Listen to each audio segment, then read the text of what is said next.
The state of Montana takes littering very seriously, and rightfully so, with its splendid beauty.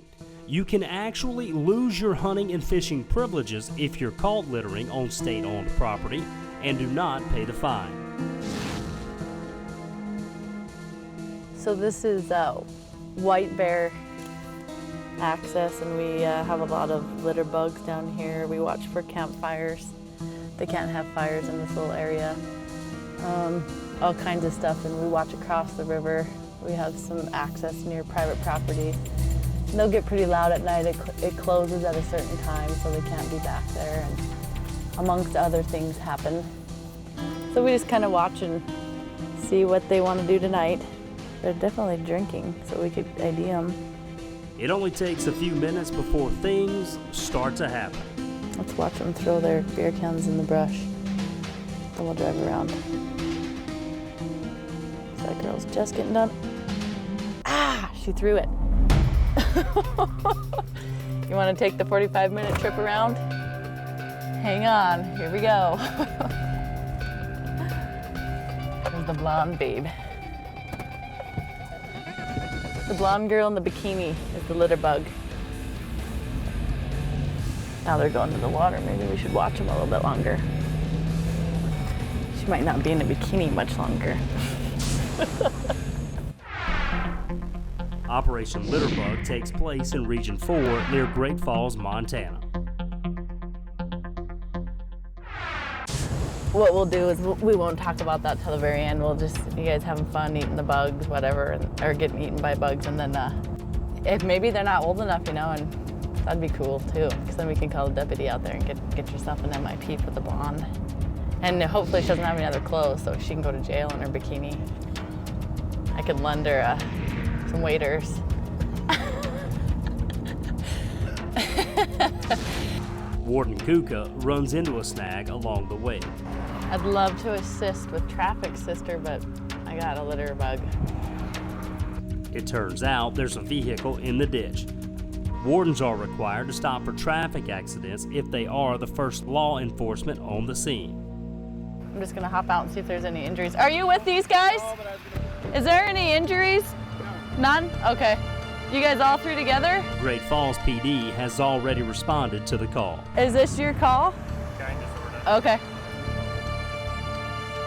So do you know what happened? Were you in the vehicle? Yeah, he went to back up because there was traffic coming around. Uh-huh. And he went too far in. Oh, okay. Stuck. Yeah. What was he turning around for? I'm not too sure. I think it was for that kid right there. Oh, he must be picking him up. Yeah, I saw him walking earlier. Okay. I'm just gonna tell this PD officer I gotta run, so. 300 miles to the east in Region 6, just south of Glasgow, Montana, the walleye bite is on at Fort Peck Reservoir. Warden Sergeant Shane Reno and Todd Tryon come across a couple of boats fishing and close in to check licenses and equipment. Hello. So who's the one catching them all? Oh, it's about equal. Yeah. I think he's one or two of me. Yeah. We haven't touched it. It's a good sized fish there. Oh, yeah. You get one that size of that board, you're doing okay. Sweet. Did you? I did. Good. Walleye? 10 pounders, yeah. Oh, nice. Good for you. Put in enough years of fishing, you deserve a big one. Well, she needs. Nope, that'll be it right here. Take a look at a couple of 2 life jackets and your fire extinguisher and your throwable. Is this your boat? Yeah. Okay. Reno checks the other license. You're from Harlem, Richard? I am. All right, good.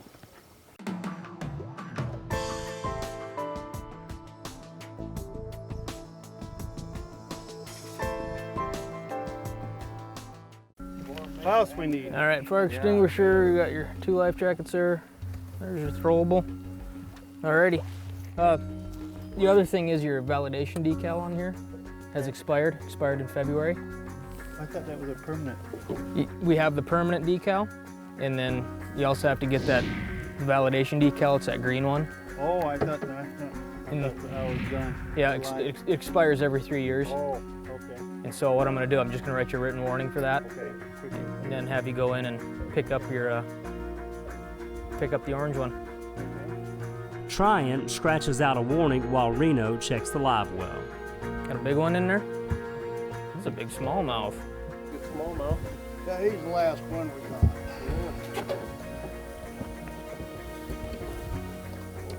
Oh yeah.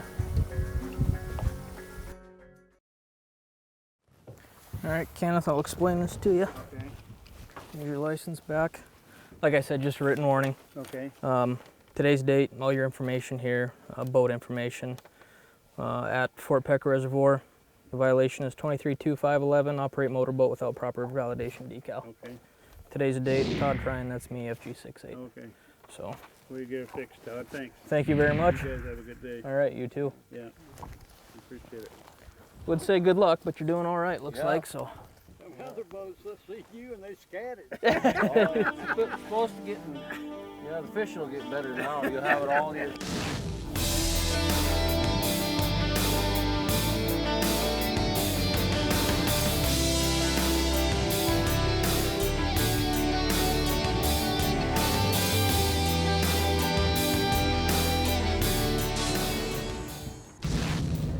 Okay, so this is White Bear Fishing Access.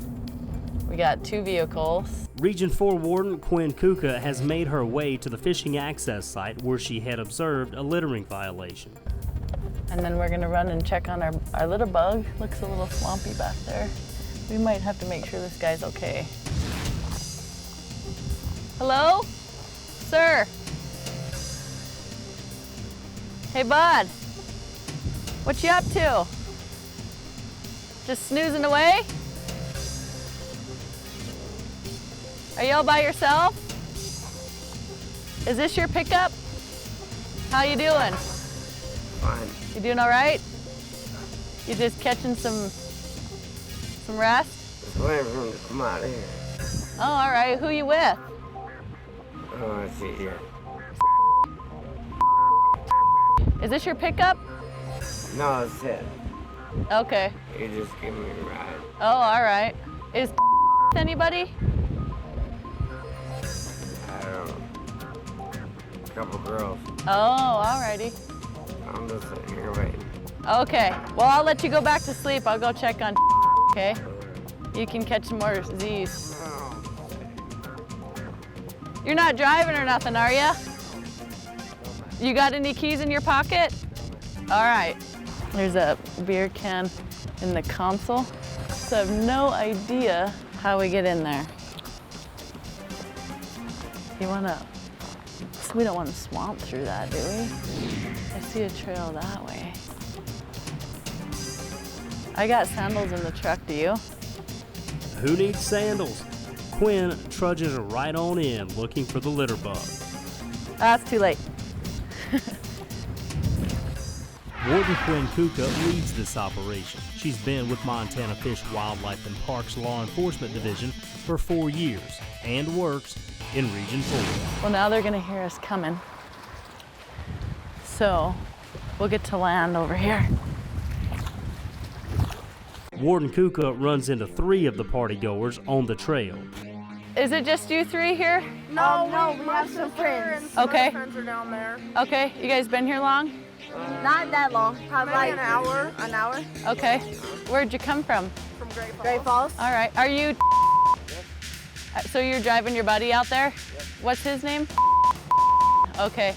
We tried to get him to come to the water with us, but he won't come. Oh, he's sunbathing. Yeah, he's Yeah, it's like really muddy right here. So when we came down to make contact with him, we found that there was a minor in possession, contributing to minors. You can just stay up ahead of me, guys. We came across a young gal who littered her beer bottle. Hey, we have a couple of things going on right now that I need to talk to you guys about. Do you guys have any ID on you at all? I don't, but I know I have we can go straight to my house right now. I came in my bikini and those pink shorts laying right there. Okay. That's it. And how about you? Okay, and you got that black pickup with the top off? Okay. We're not. Yeah, 'cause Well, there's a couple things right now that we got to address. Okay. We got a minor drinking, so somebody bought some alcohol for a minor. minor? Did you buy the alcohol? Who bought your beer for you? I'm not sure who bought it. I'm not straight up. Okay, you just showed up with these Yeah. guys and there's alcohol? Yeah. Okay, in which vehicle did you come in? The gray one. I was Okay. here. Yeah. Yeah. Okay, the other thing is you tossed your beer right into the brush when you finished it. And we don't litter out here, okay? Okay, I'm sorry. So I that- can go get it. I'll find it. That's fine, but it is a violation to litter. Okay, I'll 'Cause go it- get it right away. Yeah, you'll get Right it, but now. you're gonna get a ticket for littering, okay? Okay. And so I need your ID. But that's fine, I understand that it's at home. I Do you- can send him to go get No, it. nobody's going anywhere after they've been drinking. We're gonna deal with this right now, okay? No, I'm not. I've not been drinking. I have that beer and it's still halfway full. Okay, but I watched you from across the river finish your beer and throw it in the brush. It's halfway full. Like, No, not that one, the one you threw. This is the second one I've opened. Okay, it's fine, we're gonna deal with that later. But the other thing is how old are you? I'm 27. Okay, and how old are you, ma'am? 24? And you don't have any ID? No, I don't. I didn't bring one. I'm so. This feels.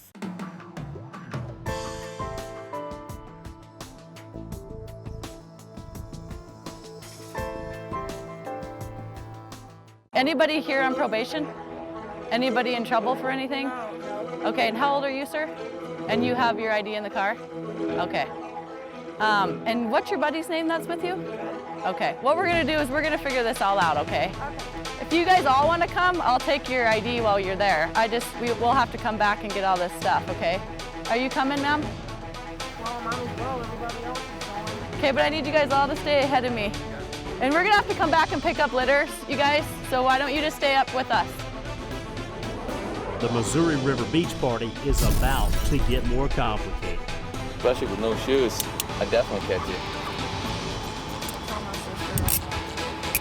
I will. From your sister. You're watching Wardens only on Outdoor Channel. So you don't have an ID, but I gotta write down your name, okay, ma'am? I wish that I could.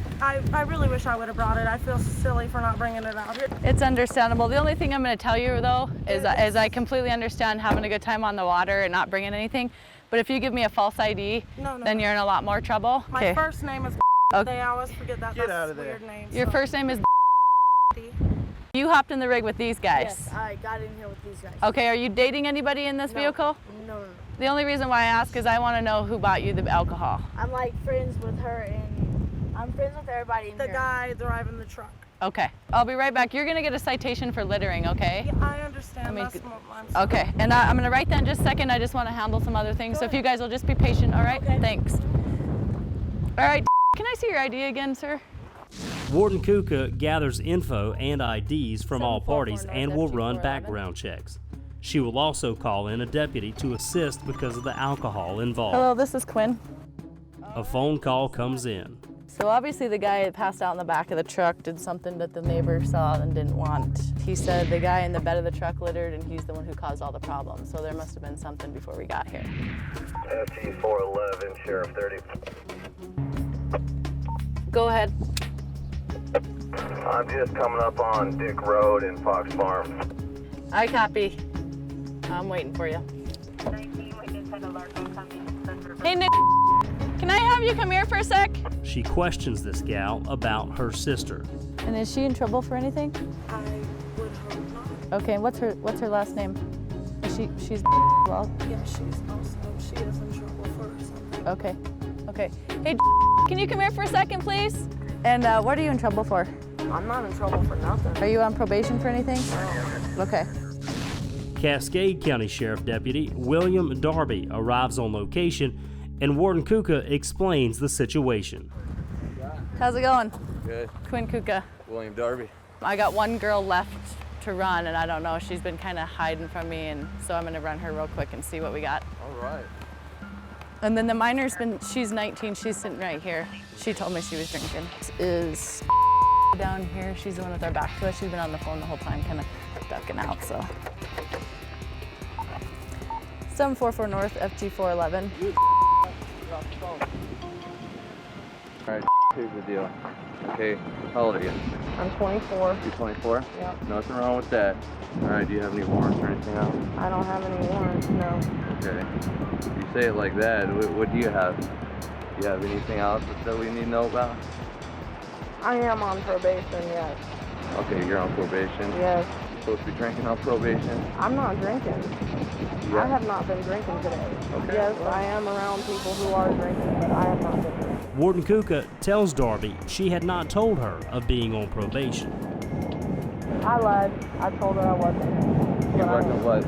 I told her I wasn't on probation, but I am. Okay. So what do you... And I'm really sorry I lied to you.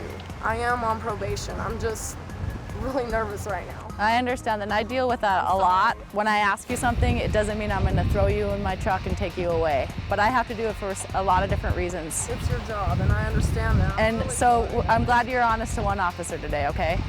So how about we go over here real quick, we'll knock out a quick TBT, and then we should be good. I'm going to go issue this citation, okay? Okay, hey, I'm going to give you guys your citations real quick and just go over them, okay? And so, and you guys each get one for throwing your beer bottles out. And I'll go over them at the same time because they're the exact same thing. Here's your ID. Make sure you don't lose that, okay? Okay, on the left-hand side right here is your court information. I gave you till the 15th. You have to either call or appear. All right, you know the deal, right? Take a deep breath, blow, inhale, try to stop.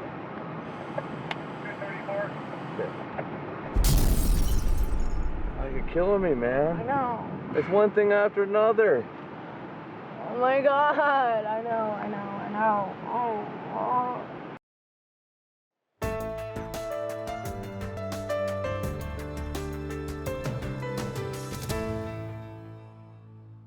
Region 6 Wardens Todd Tryon and Sergeant Shane Reno have their eyes on a couple of fishermen.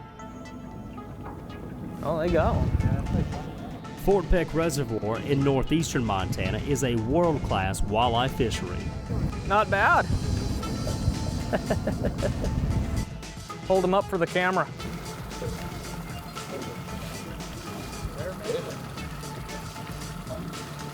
Keeper.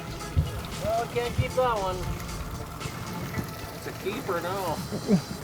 Well, No. when there's 10 in there, you can't keep that, can you? Oh, Swim away. Good deal. I took off. been doing pretty good in here then? Yeah, lots of little ones. Yeah. Smallies, northern, Yeah. Yeah. I mean, everything. Been seeing a lot of smallmouth. Yeah, I caught probably a 3-pounder and Good. All right, I'll just take a quick look at licenses and boat safety stuff and let you get back after it.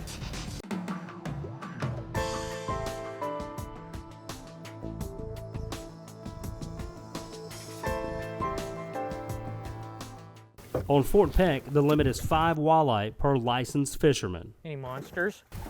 Yeah. Have to have a count them, but you got 12 walleye. what? I don't think there's 12 in there. We'll count them to make sure. Here, we can put them all in the net. Okay, I'll just hold on to it for now. Using a landing net, Sergeant Reno counts the fish. Would be my fault. I miscounted. I was in charge of counting. 11, 12.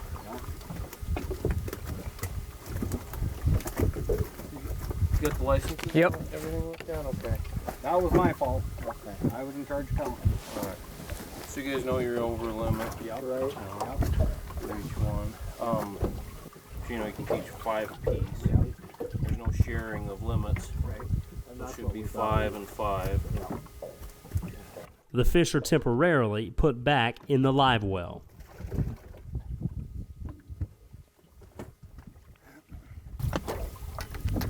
Well, I guess I'll tell you what we're going to do, guys. We're going to write you each a ticket for an over limit. Okay? One each. All right. Okay? As they're doing that, I'm going to just decide what to do with the fish. Okay. Both Tryon and Reno write out tickets even though this seems to be an honest mistake, and one of the guys admits it was his duty to count the fish. Release them. Trying to keep 4 apiece. Yeah. Okay, so I'll put 6 on here, Okay. and I'll turn 4 back on Okay. the back. Alrighty. Sergeant Reno explains the ticket, and these anglers elect to pay the bond which is $135 apiece. They will also have to release a few of the fish.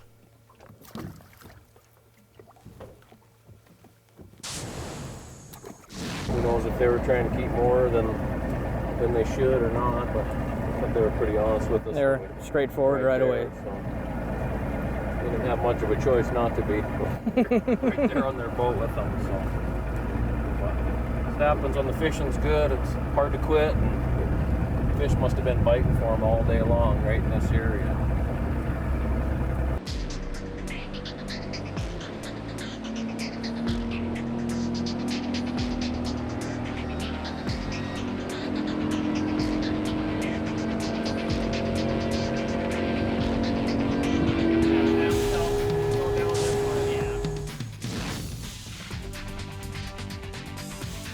Warden Quinn Kuka's encounter with a Missouri River beach party has resulted in the arrest of a probation violator. But there's more to come. Love you, Cole! I will. Lady who was on probation wasn't supposed to be drinking alcohol or even be around alcohol. So I had to call for assistance from the Cascade County Sheriff's Office to handle anything that had to do with the alcohol or anything out of my jurisdiction. Yeah, the minor, she said she did drink. She was calling her boyfriend, telling him that the cops busted it. How much you have? I've had one. One? How long ago? I'd say about an hour before. Alright, so harder. Okay. A 133. You're not driving, are you? No, I'm not. Good. I'm not driving. You got her info? After a short discussion, So what do you think? Give her a break? She is 19. Yeah, she's got, I'm kind of, yeah. She's not a minor. Well, she's a minor, but not a minor. So Yeah, I'm cool with that. The guy who's driving the truck, though, he's the one that's kind of like, I don't know where she got the beer. I don't even know if I know her. And The guy that's driving the truck, they bought all the alcohol for everyone. okay, well here's the deal. You could be charged up to a year later. Don't lie to me. I'll just write you right now. I don't even care. Okay. You know what? the driver will not admit to buying the beer. What this is going to do is let me know if you're okay to drive your vehicle. Okay. Alright? If I'm not, Then you're not going to drive it. why? You're going to leave it here. Well, how you, it stays here until there's a sober driver that can drive it. Somebody has a driver's license. That's fine. Okay, take a deep breath. Whoa, harder. Okay. Okay, babe. Drop.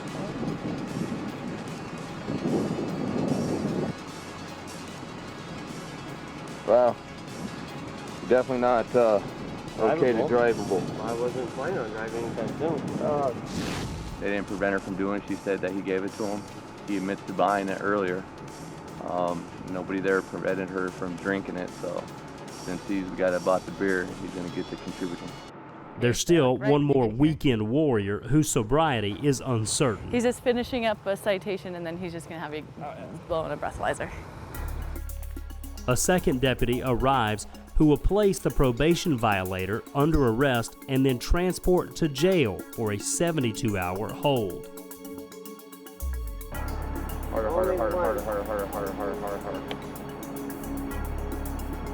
Sorry, everybody. Oh, you're good.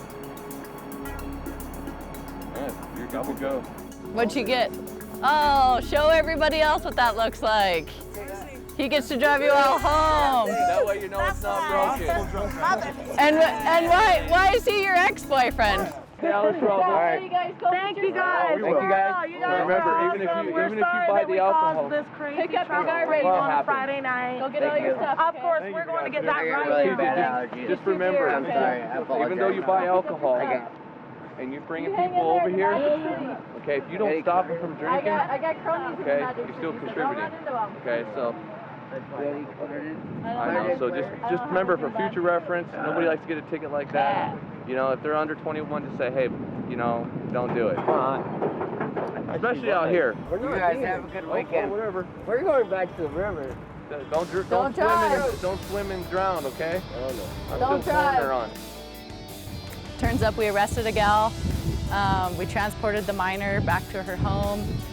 We checked a couple of these guys' breathalyzers so that they couldn't drive. One came up pretty good. He was a 0-0, so we let him drive everybody home. Right now they're picking up their litter and all their belongings.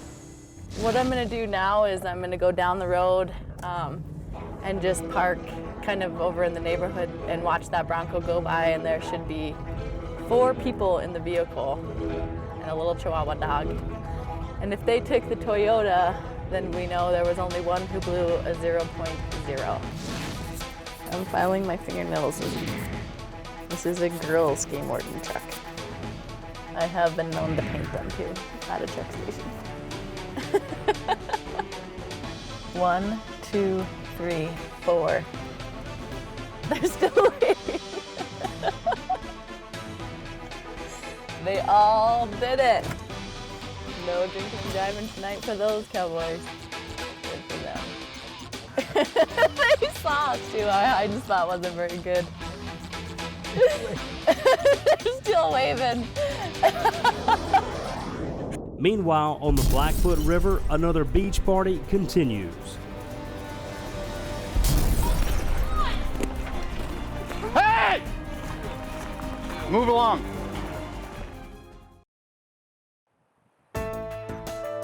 You're watching Wardens only on Outdoor Channel.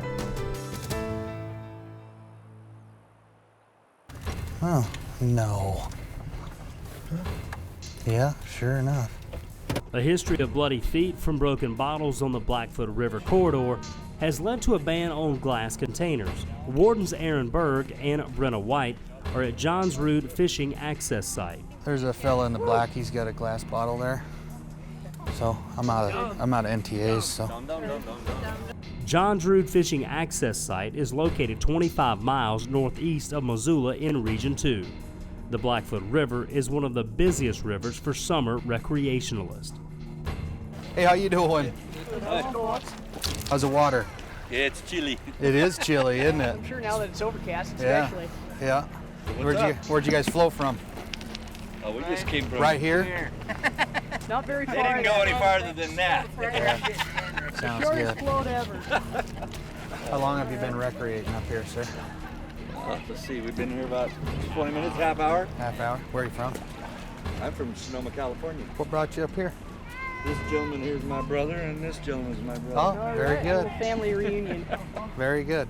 Well, the reason we came over to chat with you is glass containers are prohibited on the Blackfoot River. Yeah. Yeah, we've got signs plastered pretty well all throughout the corridor. Really? Yeah, including right on your way in here. Yeah. Okay. So Can I kill this first and then put it away? you can kill it if it can be killed in the next 15 seconds. I don't think so. Otherwise, you're got gonna Put have it back to, in there. Otherwise, you're gonna have to pour it out. You guys have more in that cooler then? Yeah, we'll leave them in there. No, it has to. No. It has to go. You gotta pack it up to your Yeah. cars, yeah. Yeah. Take them back up. Yeah. Good rule.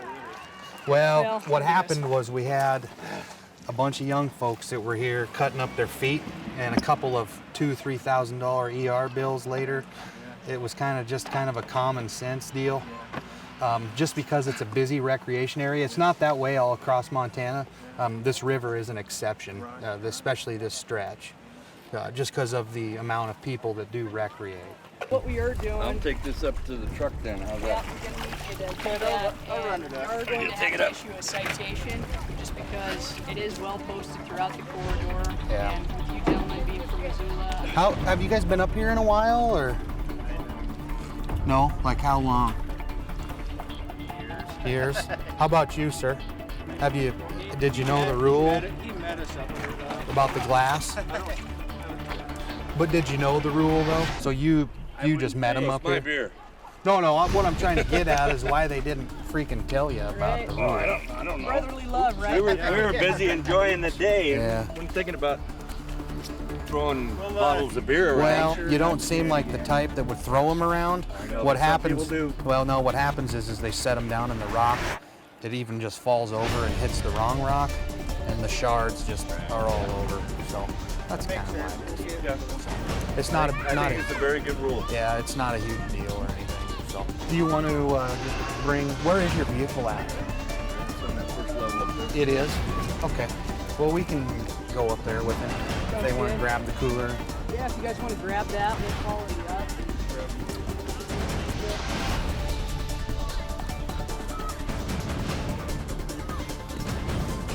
Hey! Move along.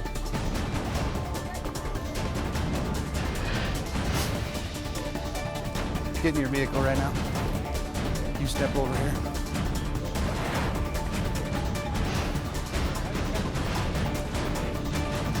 What's the deal?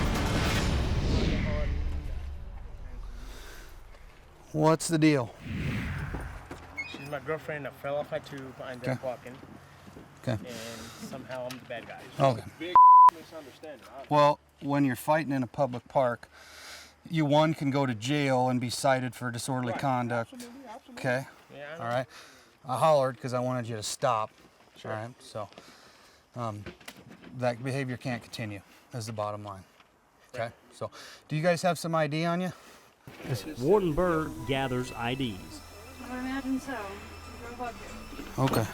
Well, you guys just cool it, all right? Chill, chill. Is there a problem? No. He then runs a check to make sure there are no warrants, while Warden Brenna White deals with the glass bottle issue.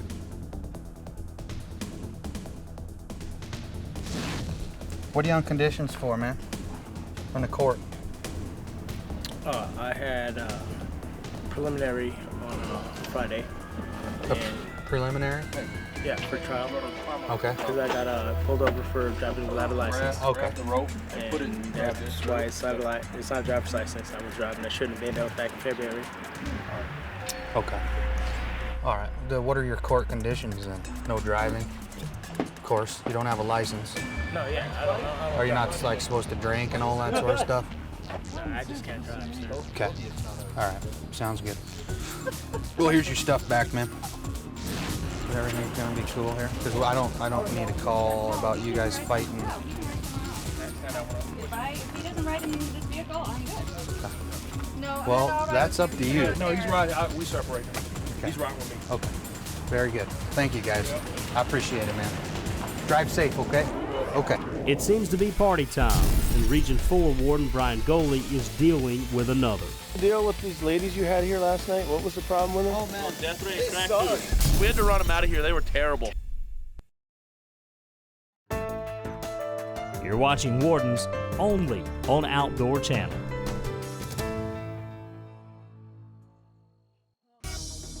Meanwhile, back at the Blackfoot River, Wardens Aaron Berg and Brenna White are following up with glass container issues. Signs all over the place. Oh, okay. Yeah, glass containers are prohibited. Wardens Aaron Berg and Brenna White are issuing a ticket to a gentleman who had been drinking from a glass fine. bottle at John's Rood Fishing Access Site. The minimum misdemeanor fine in Montana is 50. There's one right there coming. There's one right there. I didn't go over there. There's when you drove in. I went to the river. There's one walking down, and then there's one right down at the beach area. And we're not going to have change. We appreciate you being a gentleman about it. Yeah, thank you for being cooperative. Well, I understand. I can show you the cut on my heel if you want. No, I believe you. Same crap happened to me when I was a little kid. Do you have a card? Aha! You guys take credit cards? We do. My hand's cold.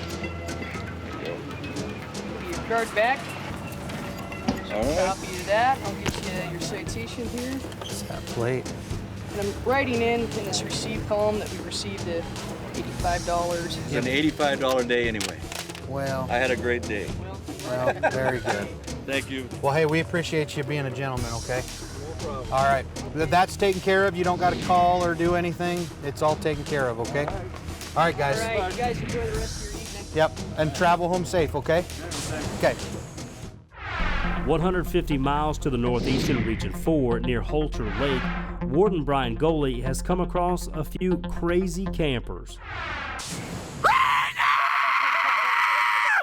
Earlier, Warden Goley had witnessed these young men firing guns and shooting fireworks from a distance. So this is just a typical night, a busy weekend night in the Beartooth Game Range there in the summer, where you get all these influx from Holter Lake. The campgrounds are full.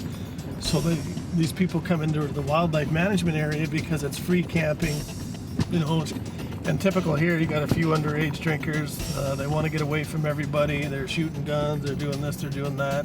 They're kind of up here thinking they're hiding out, but this is a very, very important place. Obviously, it's a Fish and Game owned property, and you know, it's used 100 licensed dollars have purchased this, and you know, the public takes pride in this. You got a lot of horse people that come up here, a lot of hunters, bear hunters, elk hunters, deer hunters, you name it. Fishermen come up here. Goalie stopped short to listen to some of their conversation. I don't think they can see us yet. Why would they all of a sudden just turn their lights on? Just pounding the brewskis. We're toast. Warden Brett Logan will be assisting and making initial contact while Goalie checks out their campsite and all of the trash. Well, here's the deal, guys. We've got all sorts of stuff going on. We gotta talk about the fireworks first and foremost. Where are they at? Under my driver's seat. Under your driver's seat? Want to get them for me? Yeah, no problem. You guys aware that there's no fireworks here? No. Okay. No. Didn't see the signs on the way in? We knew it was illegal at the lake.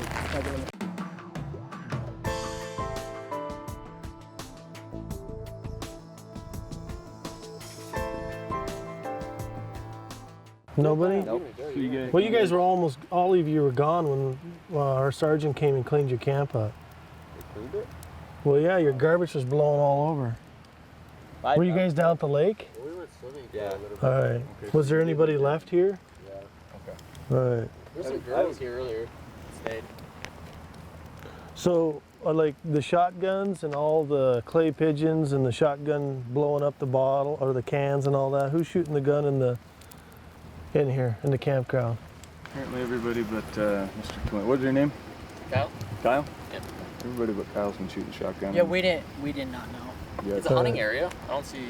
It's in the campsites. Okay. There's no discharge of firearms in the campsites. Okay. Designated campsites. In this place, you can only camp in designated campsites, which this is. You guys are good to go there. But and we do that essentially for safety reasons. How many guys are missing? Yeah, there's more. There's more guys here. Where are they? No idea. At least two more guys. We'll go find Kevin. Are they just in their tents, or? Having broken the law of shooting guns and fireworks, the Wardens are not done with this midnight party crew.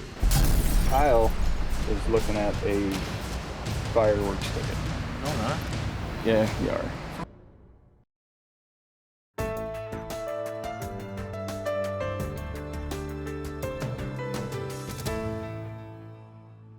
There's a midnight party crew at the Beartooth Game Range near Holter Lake who has attracted the attention of Wardens Brian Goalie and Brett Logan. So definitely we got a problem shooting in this campground. 223s, yeah, they're laying there. Pistol. Yeah. All sorts of stuff. So. And these guys weren't going to clean this up. No. I don't care what you say, they weren't. Yeah, they're $85 tickets, and it's just not going to do this up here. Zero tolerance with the complaints we've had. Kyle is looking at a fireworks ticket. No, not. Yeah, you are. He didn't light one firework, that's honest to God. He swatted one out of the air that got thrown at him. This guy,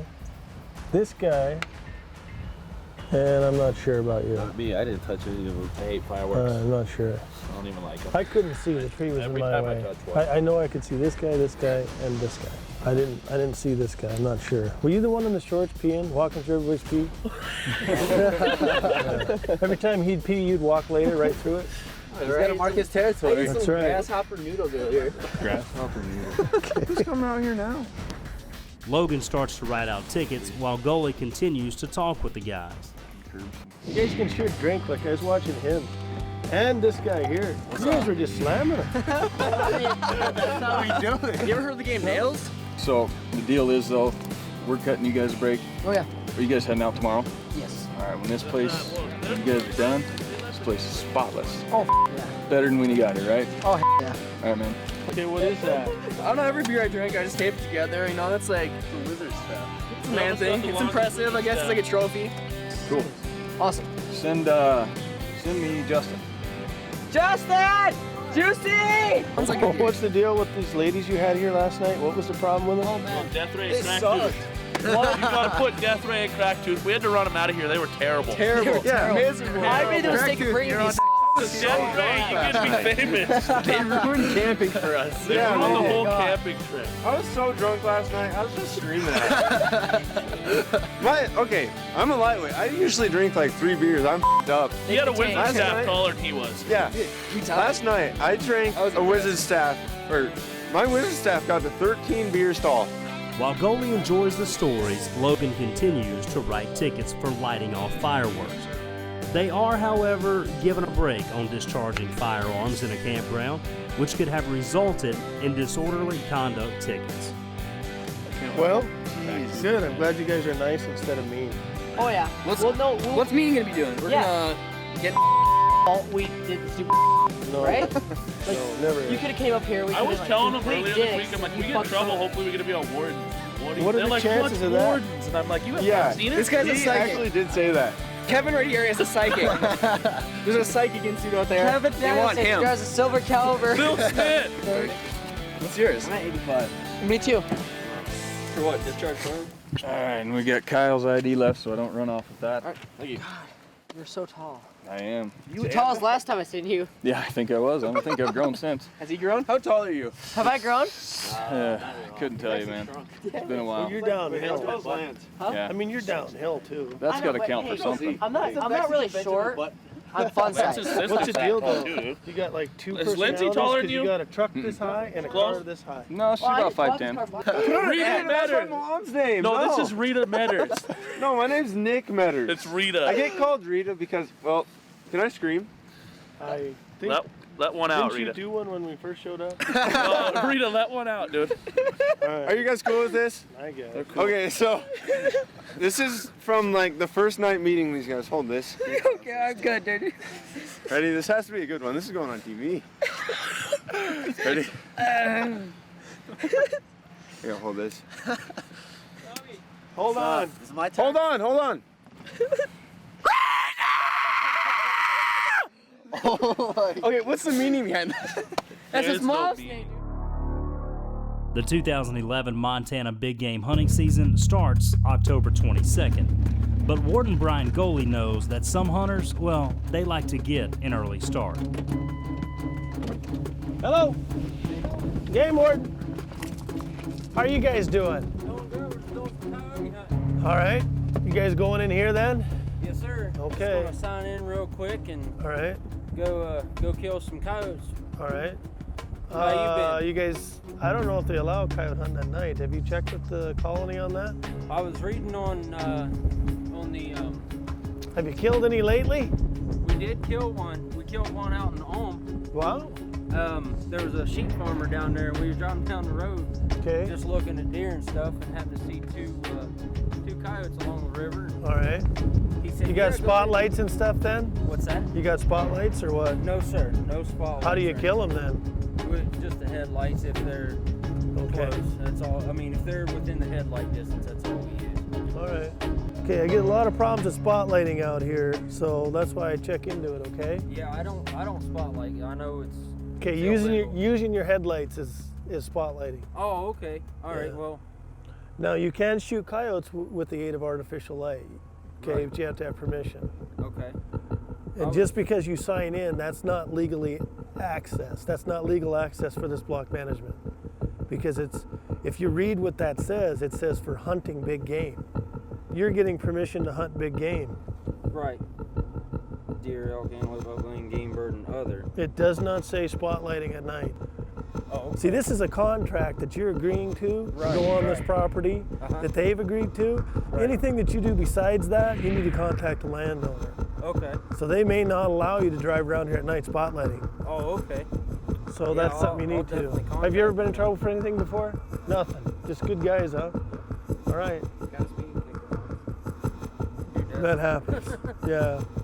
So I wouldn't be doing my job if I told you I thought that was okay, because I just don't know with these guys. I'll put this back then. Yeah. We just. In fact, I'm out here tonight because somebody shot one of the sign-in boxes with a shotgun. What? Yep. I don't do that. I don't. I don't. I believe you. That's all that. Okay. Free to go, my man. All right. Thank you, sir. Take it easy. You too. Good luck. Earlier the same day, Warden Kelly Freedy stops by the locker plant to check youth hunters who in Montana get a 2-day head start over the adults for deer hunting only. These guys are with the youth hunter program that we have. Okay. The Cascade Sheriff's Association, the Montana Game Warden Association, and the Russell Country Sportsmen. They get kids from around the area here, and most of them, I think, it's usually their first animal that they get. So what I'm doing here today too with these guys is just, you know, taking a look at their tags, you know, making sure that they did that part right, you know, and making it a positive experience for these kids to, you know, maybe this is the first time they've had anything going on with the game warden. And all right, good, Cole. Good job.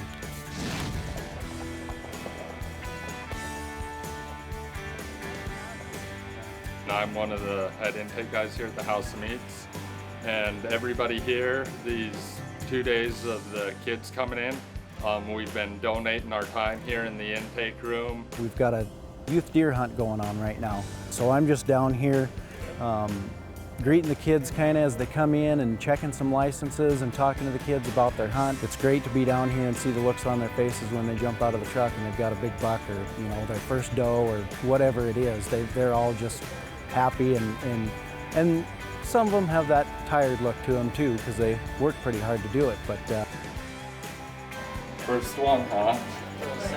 Second. This program, I think, can feel is extremely neat for the kids. It gives them a chance to go out 2 days early before the lead starts flying and before the grown-ups get out there. Here you go.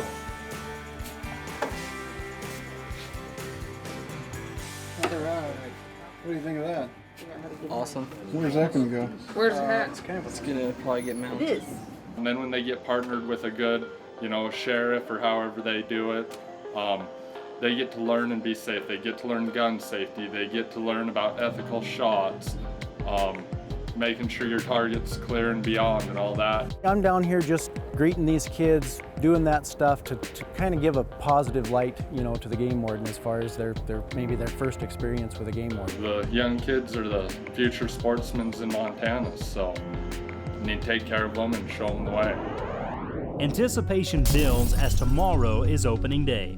Will everything go smoothly, or will craziness ensue? And then I got these guys driving up the road. Dang, it's gonna be a busy day. Whew.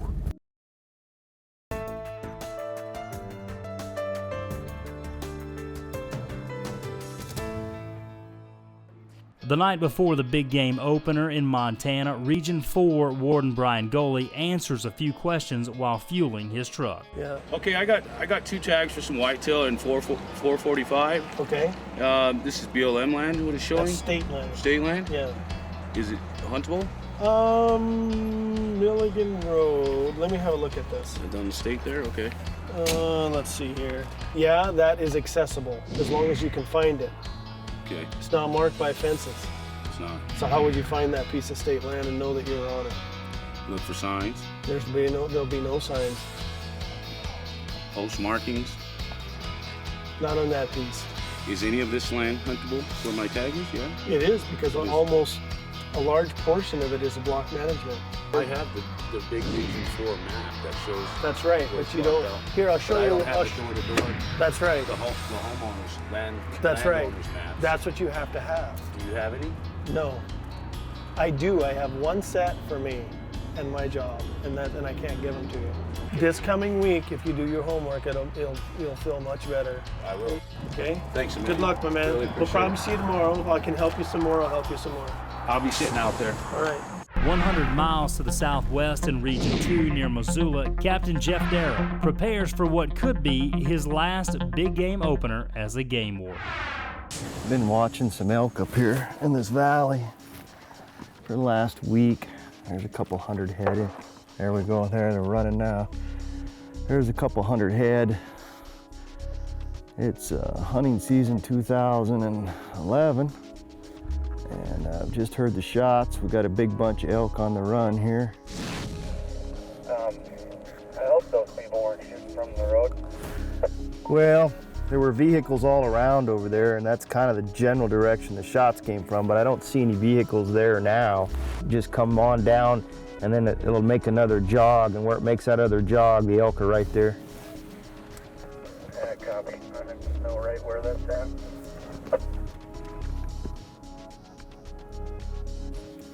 2821. Yeah, go ahead. Yeah, we got a bull that's dying.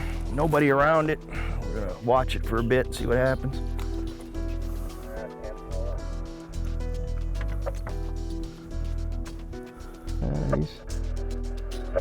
He's a mature 6-point. He's straight to the, I guess would be the north of you. If you look over, you see this kind of Quonset hut with a bunch of trees around it. It's a shed, metal shed. Yeah, 10-4. There's a combine out here. If you see the combine, he's near that wheel line. He's laying kind of on a bank. He's laying there dying. 10-4. There's a combine and a cat out there. He's straight up from that cat. He's not all the way dead, but he's laying there with his head stretched out, and every once in a while he picks it up. I don't see any hunters around him. Back to the northeast, Warden Brian Goley's day starts with a tip Mont call. Got it. Do you have a phone number for the complainant?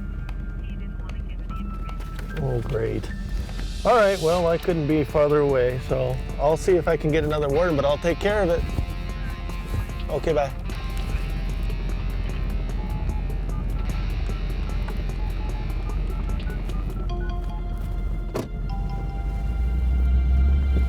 And then I got these guys driving up the road. Dang, it's gonna be a busy day. Ooh.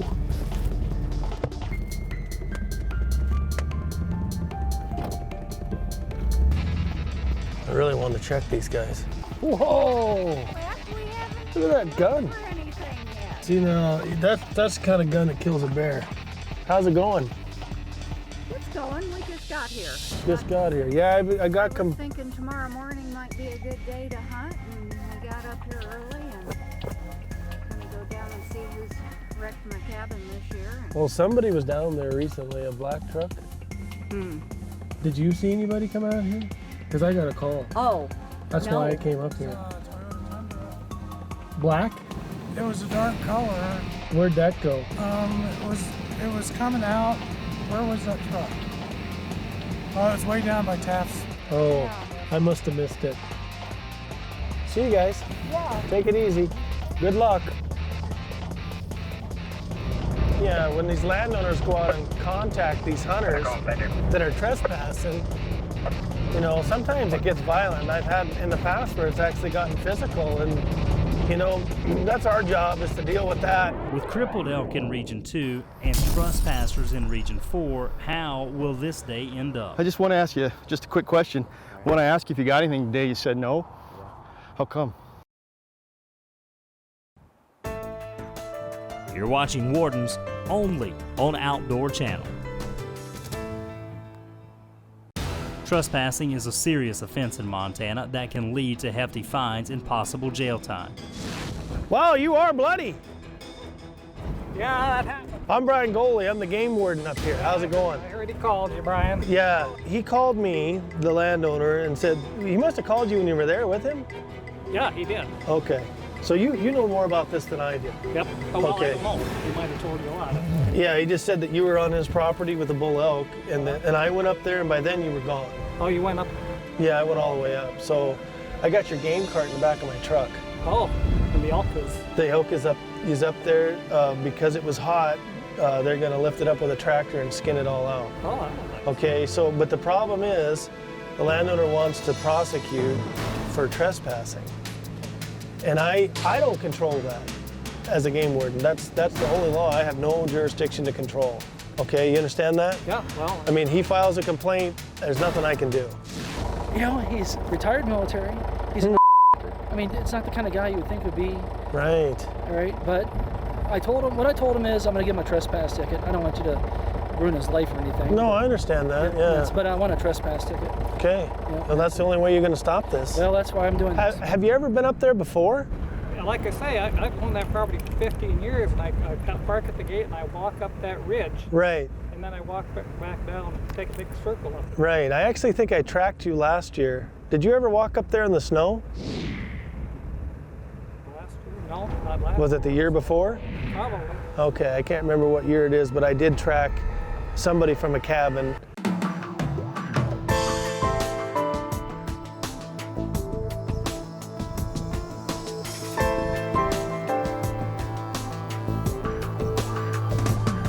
Okay, no doubt. I mean, it's a clear-cut case. He's on your place, no doubt. 100%. You're willing to testify? Absolutely. Okay. Yeah.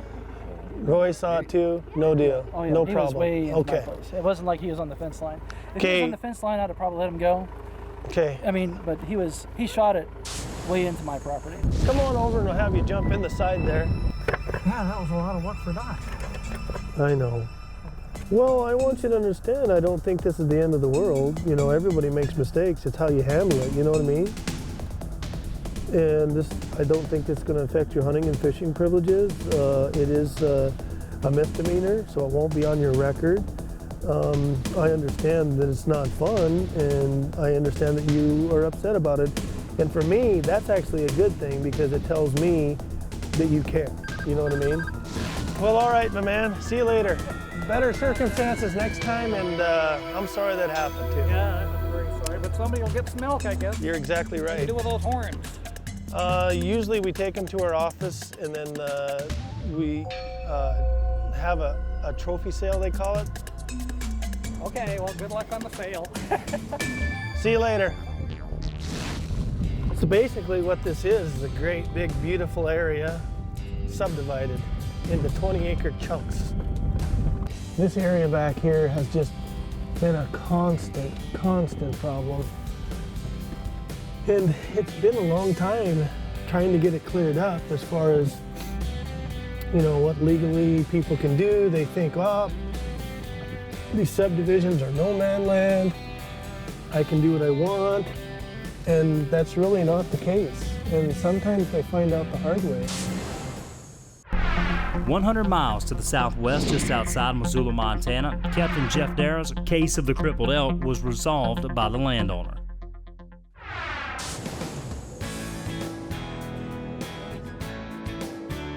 He has moved down the road and makes several stops checking hunters along the way. There you go. Thank you much. Yep. You bet. Thanks, guys. Appreciate it. How's the field doing today? You know, we camped out at Potomac this morning because there was a herd of about 200 there in the valley, and just wanted to make sure that didn't get western, you know. And it was pretty good. They got the herd bull out of the bunch and a couple cows, I think. And we just checked a couple cows down here at the intersection, and then as we're coming up the road, another bull was coming out. So they're killing some elk, I guess. The elk harvest seems to be going well in the west, but will deer hunters in central Montana make the right choice?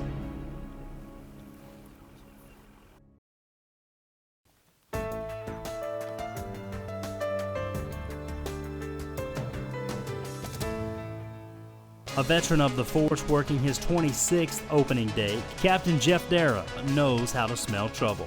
We're running a check station here east of Missoula. Hunters are required to stop at check stations, which wardens operate for a variety of reasons. A check station might be set up to catch a specific suspected offender, or a larger check station might be set up to spot and check licenses or look for other possible violations. Jeff checked several vehicles with nothing out of the ordinary.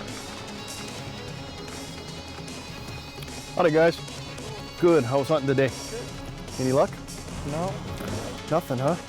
Did you see anything? I saw a couple mule deer. That was it? Oh, That was it? Huh.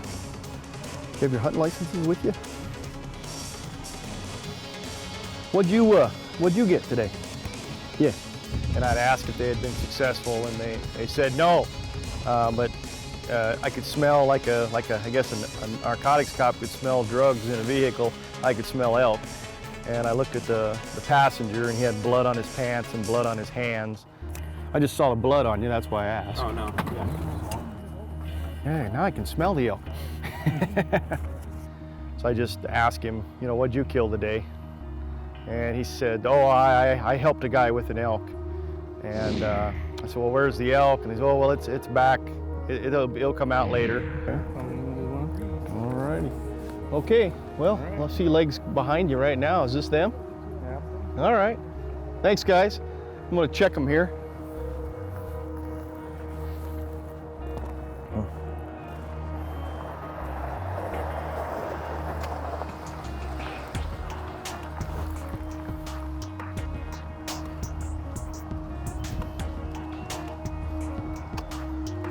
Howdy.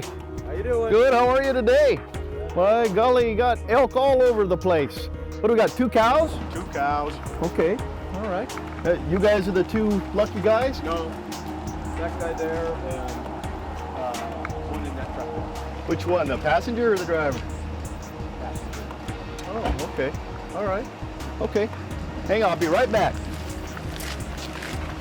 When I asked the driver of that vehicle who harvested the elk, he said, well, one of the guys in my truck and then one of the guys in the truck that I just checked where they said they didn't kill any elk.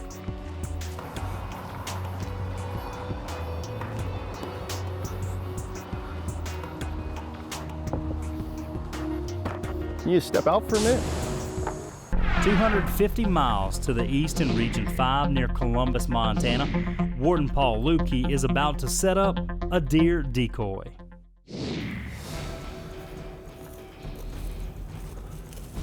Oh, that's a shooter. Some things you got to think about when we run a decoy is hiding the vehicle is obviously very important. So if they see the vehicle, they're not going to shoot at the simulated wildlife decoy. Works. Perfect. All right. I think the way it's set up is pretty dang good right there. A day earlier, Warden Lukey scouted a location for his vehicle and for our cameras to be able to catch the action. Have you with the radio up there. We won't see the vehicles coming. I mean, they'll be right on us before we can see them coming, but you'll see them coming from a long ways, I think, from up there. So the idea is you want to be able to see the decoy from where you're hiding, but not have them be able to see the truck. And we're going to put it over there on the other side of the road, hide the truck back here. And the idea is to catch these road hunters, which are pretty serious resource abusers. With the decoy in place, it's not long and the first vehicle appears. Okay.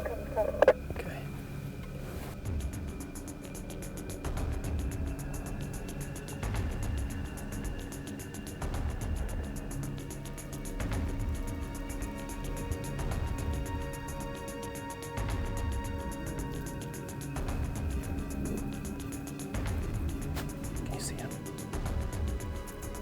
I can't see anything.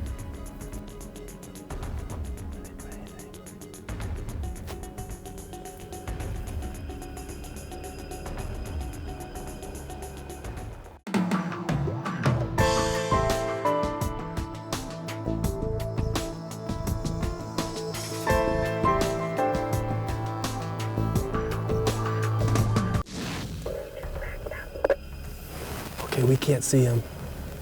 I think I hear him. Oh, they're coming back.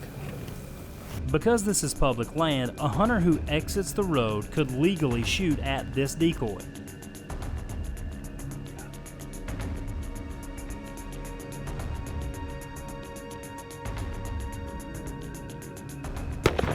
Need a shot. Need a shot.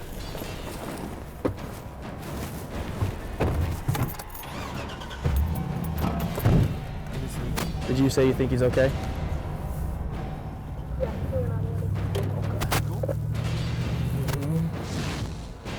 Guess we tricked you, didn't we? I guess. He did. Nope. Yep, we saw that. We saw the whole thing. I appreciate it. You have a license, don't you? Yeah. Okay, let me just check your license and The bad part about it is you don't get the deer, but the good part about it is you're legal, which we like to see. When we return, a trophy bull elk has been shot illegally, and a suspected shooter claims innocence. We flash back to 2005 and discover how wardens use technology and persistence to bring a lawbreaker to justice. The one on the left is from the burn. Okay. The one on the right is the one you got from the elk. And It's opening day of the Montana General Big Game season. Warden Brian Goley has dealt with trespassers. I mean, he files a complaint, there's nothing I can do. While Warden Captain Jeff Dara has had crippled elk and a young man who struggles with the truth. Can you step out for a minute? Region 5 Warden Paul Lukey has had shooters on a decoy. There's no such thing as a typical day for Montana game wardens. All have memorable cases in their career, and Warden's case files will take us along for the ride on one of these cases. It was opening day of hunting season. I think the year was 2005, and I was patrolling a wildlife management area called the 3 Mile Game Range, which is basically my back door. It had been kind of a slow morning. I got a cell phone call from our Titmont hotline, which is our turn-in poachers hotline, that said that there was a trespass in the vicinity. Could I respond? And I said, yeah, I could. I was probably 20 minutes to a half hour from being there, but I knew the ranch, and I said, yeah, I can respond. And they gave me well, I had the rancher's phone number anyway. So I called him and told him I was on my way. You know, just thought it was a basic trespass, and deal with those, 100 times throughout your career. Somebody got where they weren't supposed to be on opening day, so didn't think much about it. At that time, didn't even really know there was an animal down at that point. On my way there, before I'd actually got onto the ranch property, but quite hadn't got to where the rancher was. By then, I'd found out that there was a dead elk. I was stopped by a pickup that I didn't recognize, and the driver exited the vehicle kind of frantically waving his arms, and didn't really know what's going on, but stopped and talked to him and see what was going on. And first thing he said was Jeff, which was surprising because I didn't know who this was. He knew my name. That's Jeff, I didn't do what they said I did. I said, well, I don't even know what they said you did yet, so calm down. And he had a young male in the vehicle with him. And he calmed down and he just said, I didn't do what they said I did. And I said, well, I got to go talk to him. And at that point, he offered up without me even asking. He said, you can check my gun. I haven't even fired my gun today. Okay. And I thought that was unusual because most people don't offer that up right away. And so right away, I figured, well, I'm going to look at a gun that didn't shoot, or wasn't used. So he showed it to me, and I believe it was a 300 short Win Mag. And I wrote the serial number down and looked at him and said, well, have you fired any gun today? And he said no. And I glanced in and looked at the young fella. I said, how about you? Did you shoot a gun today? And he looked at me kind of scared, I suppose. He shook his head no. And he said, you can look in the vehicle if you want. So we did. There was no other gun. And so I said, well, I need to have you go down the road here and wait for me. I'll go talk to the landowner and see what's up. Still really didn't know what was going on. So went up and met the landowner. He pointed out a pretty large bull that was laying out in his field. It was big, and we were going to shoot it, but unfortunately, these guys over here shot us first. So now they didn't have permission to be in here, right? No, they did not have permission to be in here. So and where did they shoot from? They shot from right back there in that tree line. We could see 2 orange hunter dots. 2 guys? Was it just one guy shooting? Or? One guy shooting, yeah. How many shots? 2 shots. Heard 2 shots. And what did they do after they shot? They just snuck back into the trees. We never saw them. They never came back to the animal. They never came back. No. So did you guys yell at them, or did they see you guys coming after them? Or anything? No, I don't think they saw us from where our position was, because we were positioned up over here. I don't think they knew we were there. But all right. So this was the bull you guys were trying to get, huh?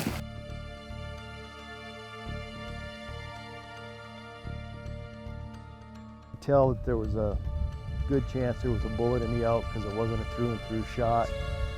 So gutted out the elk, got out a metal detector and went through tore the paunch apart. Couldn't find a hit on it on the metal detector, but I was getting a hit on it in the shoulder. So loaded up the elk and then went over to that tree where they'd saw the orange and looked around. There were two brass laying under that tree, real bright, shiny brass. They hadn't been there, you know, brass kind of dulls after a season. That was shiny brass and it was opening day, so it was a good chance that was, you know, those were the bullets. So collected those. At that time, told him I'd go down and talk to the guy, see what I could get. I went back down to interview the guy again, and he stuck to his story. He said it wasn't me. You know, I didn't do it. With only shell casings in his hand as evidence, Captain Jeff Dara will need more to solve this mystery. What will break this case open? You're watching Wardens only on Outdoor Channel. Warden case file number 4851. Captain Jeff Dara is leading with a trespassing issue and an illegal elk shooting.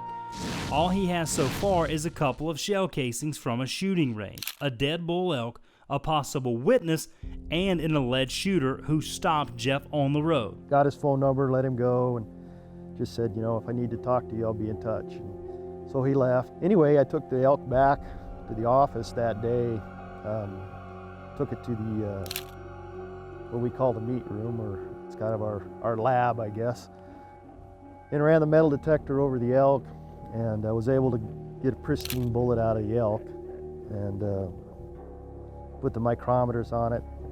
Best of my ability, it looked like it was about a 243. It was a Grand Slam bullet. I'm not a reloader. I learned that from this case.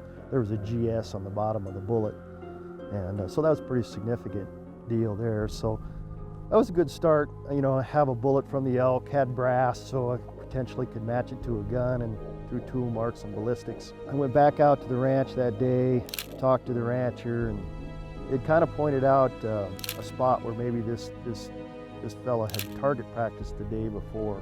So I went out there, and the targets were still up on an old wooden fence post, and I had a laser pin in my truck.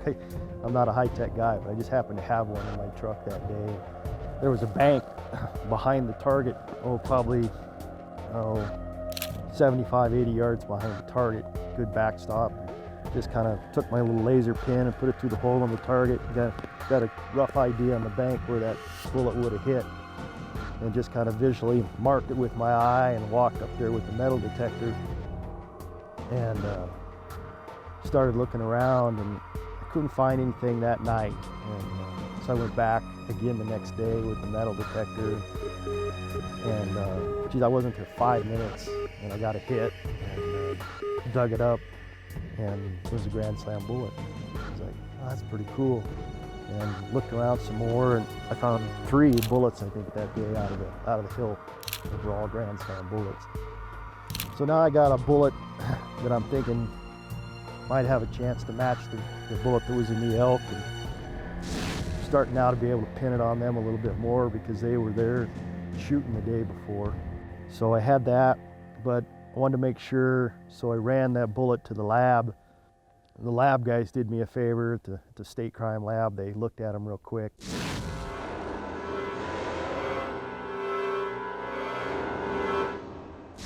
Captain Dara called us, and he'd recovered a bullet that was taken out of where these guys were target practicing sometime earlier, and he also recovered a bullet from a killed elk, and he brought those in. He couldn't find the gun. He just wanted to find out if they were fired from the same gun. So he would have brought those in to us to look at, to examine, and look at the microscopic imperfection to determine if they were fired from the same gun.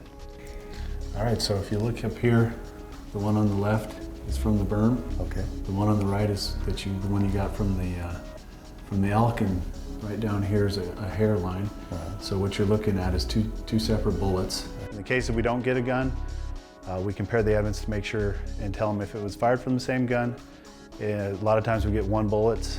one bullet cases, so we generally give them a list of possible guns that could have fired it. And all these marks that you see on there are the striations from the inside of the barrel.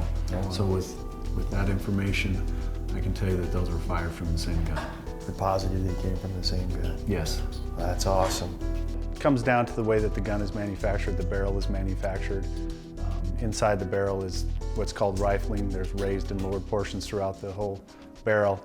And when that bullet is fired through there, there are microscopic imperfections that are impressed into and onto that bullet. And then those are the areas that we look at. A lot of, for the layman, the scratches on the bullet that you look at, those are individual to that rifle. So we would be taking a look at those microscopically to determine if they were fired from the same gun. They were fired from the same gun. That's awesome. Yep. It gives me a lot more confidence because the one was from the animal and the one was shot the day before at a target. So, and I know who was shooting at the target. So that's Good. great. Hey, thanks, Travis. Yep. Appreciate it very much. Cool. I'm on my way.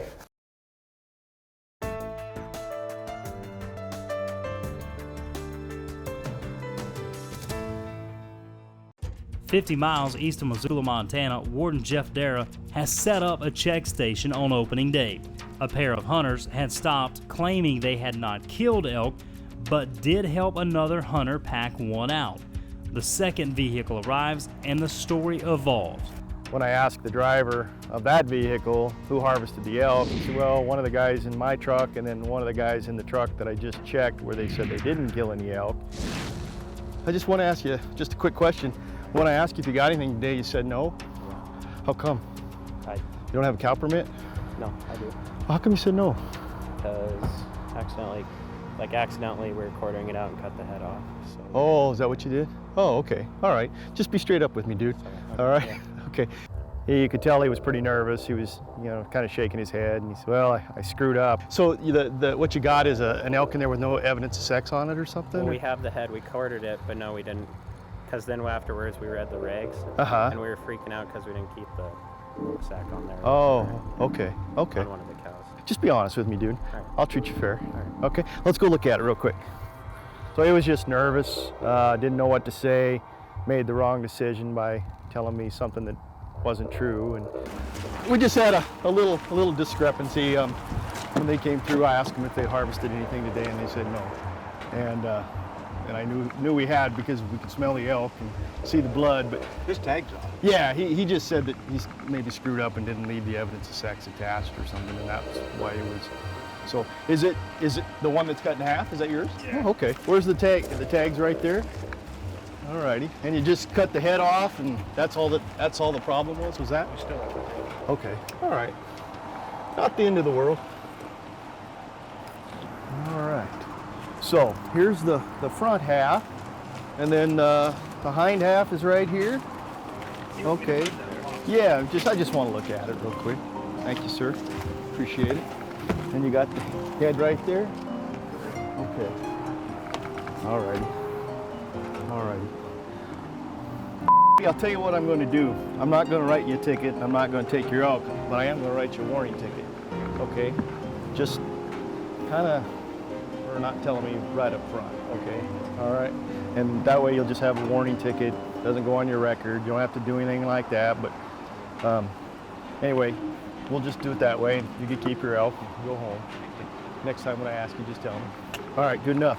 It does sound like that's what it was. He got excited and removed all the evidence of sex. And so what I did was I gave him a warning citation for that, and kind of lectured him on telling me the truth the next time he comes to the check station. And you could tell he felt bad. He didn't seem like he was the kind of kid that did that all the time. He felt pretty bad about it. So hopefully he learned a lesson, and next time he talks to a game warden, he tells the truth. Okay, well, you bet. We'll see you guys. You bet. Appreciate it. You betcha. Appreciate it a lot. Have a good trip. Thank you. When we return, it's back to solving Captain Dara's case file. It's been a blast from the past. Captain Jeff Dara spent some time at the Montana State Crime Lab with ballistics expert Travis Spender as they attempt to match bullets from an illegally killed elk to bullets recovered from a target area presumed used by the shooter in question. This one brings back memories. This is a rifle we seized on a case, I think about 9-10 years ago.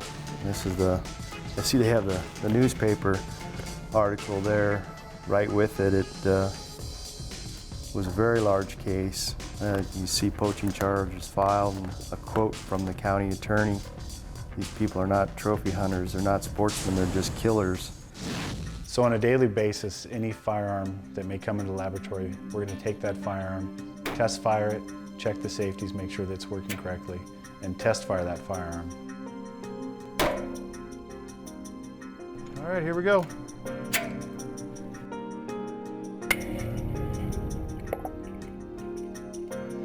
We then would gather the test fires and compare that to any fired evidence that they may have received from the crime scene, whether it be fired bullets or fired cartridge cases, and try to determine if that fired evidence was in fact fired from that firearm.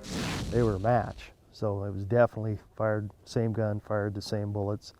They killed that elk that was target practicing the day before. At that point, I kind of started realizing that a gun got ditched on me, and got hidden before that guy stopped me the day before. So went up there where the vehicle was known to have been parked. It was in a draw, kind of a gully, maybe at the most 200 yards from side to side, ponderosa pine, some brush. I just started doing circles out from the truck. There was a culvert there, and looked under the culvert and looked in the trees, and just spent a considerable amount of time back there looking for this gun. And eventually I was on the other side of the draw and was able to look across, and the ponderosa pine needles were all one color, and except for this one spot, it was the needles had been turned over, and you could tell it because it was darker. So I thought, well, I'll go over there and look, and went over there, and sure enough, uncovered the needles, and there was the gun case. Unzipped the gun case, and it's a 243 with 243 bullets laying right in there in the case. So all right, now I got the gun, I got the bullets. Sure, I'm gonna have fingerprints on this gun. And so I collected the gun, tagged it, evidence tag, and took it back to the office. And next day I called the guy that stopped me on the road, and I told him, I said, I thought I might have some more questions to ask you, and now I do. Could you come into the office and visit? And he was congenial, so he did. Came into the office and very polite, and I had him have a seat in my office. Well, the reason I brought you in here today was give you one more chance to tell me, what happened out there. And at the time your son was with you, and maybe you were a little nervous, didn't want to tell me, but today's the day for you to come clean on shooting that elk. Yeah, I can't tell you, I didn't shoot that elk. So you're telling me you didn't shoot the elk? I didn't shoot that elk. Interviewing is one of the things game wardens that pride themselves in doing or being able to do, because it's if you can't interview people, you're not going to be on top of your game. So I was ready for this guy and ready for what he might say, and of course he stuck to his guns that he didn't do it, he didn't do it, he didn't do it. And I said, well, I'm going to give you a chance to be honest, and this is your last chance to be honest. And he said, I'm telling you the truth, I didn't do it. I'm going to show you something that's probably going to change your mind on that, okay? I've been up there working on this case, and I've got it made, but I'm going to show you something here. I'd put the gun in the case behind my desk. Maybe this is a little sadistic or whatever, but the gun was in the case behind my chair, and I hung my coat over it. Recognize that? Oh, man. Yeah, that's what I thought. My wife's gonna kill me. Yeah, the story's changed now, hasn't it? Yeah. Yeah, that's what I thought. He just kind of melted at that point, kind of dropped his hands in his head and said, I think the first thing he said was, my wife's gonna kill me. And I at that point you have a little compassion, because if I was in the same position, I probably would have said the same thing. Wife might be a little mad. Yeah. Yeah.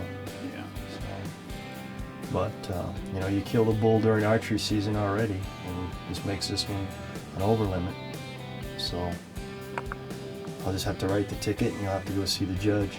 It's up to the judge. All right? This case is probably going to get a little bit of in the newspaper because there were a lot of people that know about it. You know, landowners not happy, you know, what have you. So anyway, I won't rub it in any more than that. We poached an elk and I'm going to write you a ticket for it. Cited him for an over limit of elk, trespass. It was a trophy bull in our state. It was an $8,000 bull. I think his final sentence was about $9,000 in fines and restitution. And he lost his privileges to hunt, fish, and trap in Montana. I think it was for 2 years. It's kind of challenging because it is kind of a cat and mouse kind of deal. You got somebody that's clearly trying to get away with something, and they're clearly not telling you the truth. And it's up to you to go out and basically prove them different. And it's rewarding at the end of the day.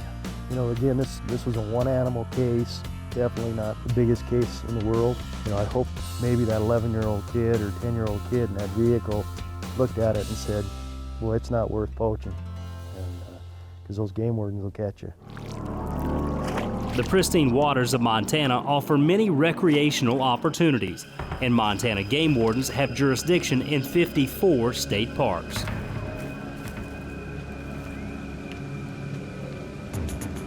The biggest thing we look on here is the glass. Glass on the rocks. There's no glass bottles and containers allowed out here. So. Yeah, last year there were some guys that were down here and they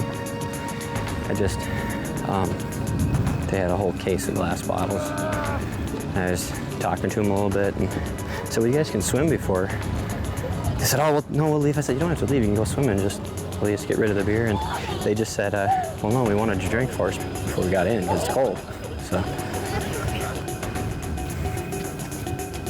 how's it going?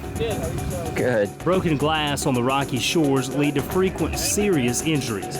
Warden Nathan Reiner and Parks Warden Brian Schwartz are on the lookout for glass containers. Good. Got any? Just checking. You got any glass in the cooler? You have glass bottles in the cooler? Okay. Well, they're not supposed to be down on the rocks here. That's what we're checking for right now because people drop it and then they leave it.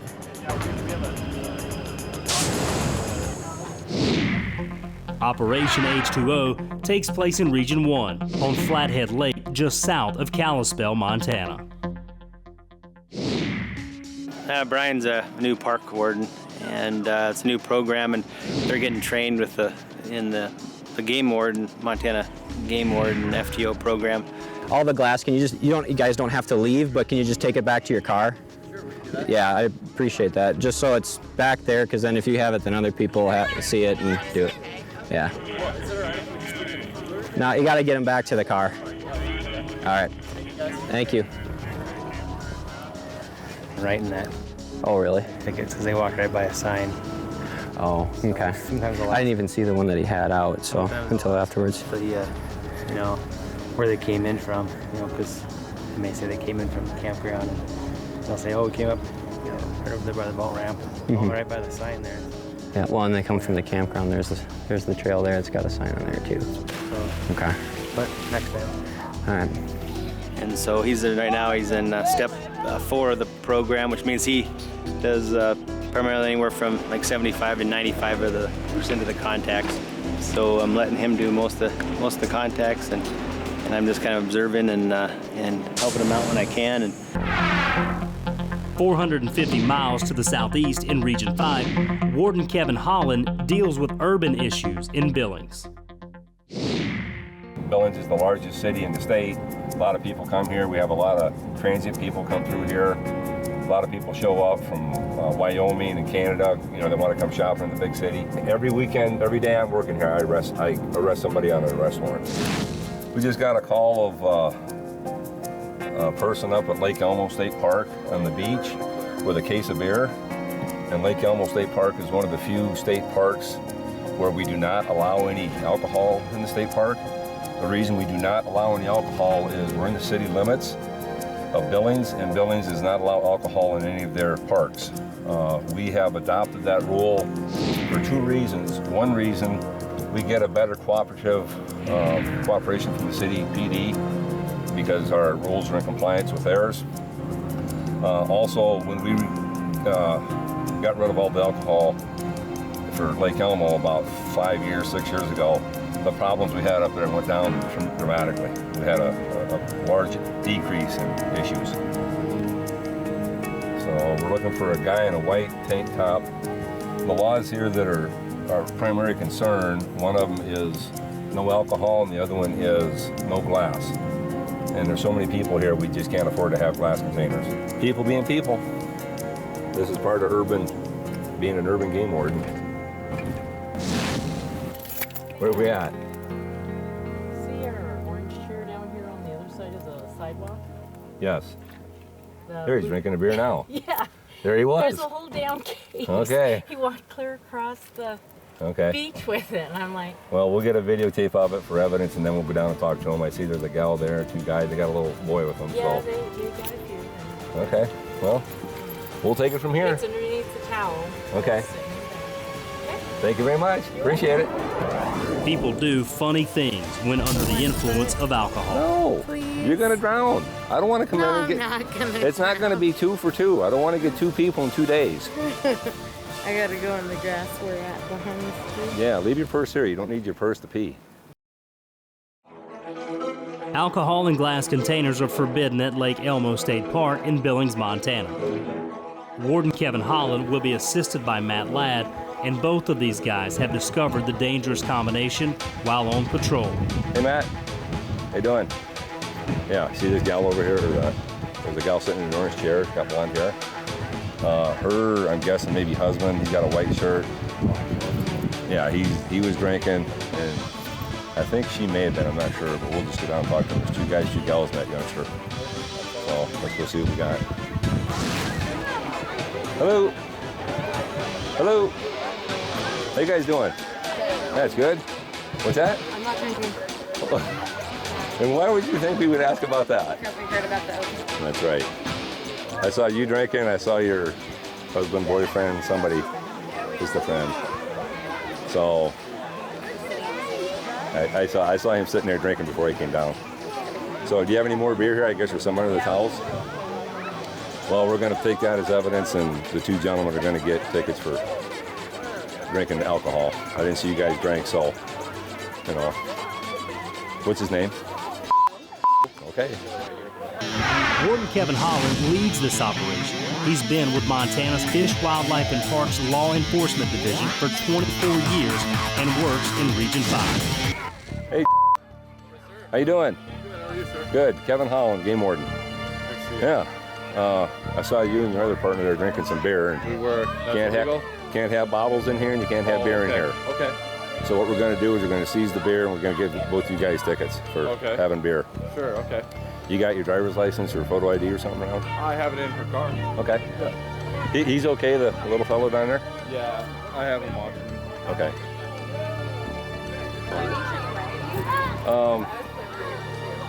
Yeah, we'll pick it. Yeah, we'll get yours too. And you live a block or 2 away? Oh. Well, let's wait a second. I'll let my partner take care of. You want to take care of this guy? Let's grab all your beer. Sure.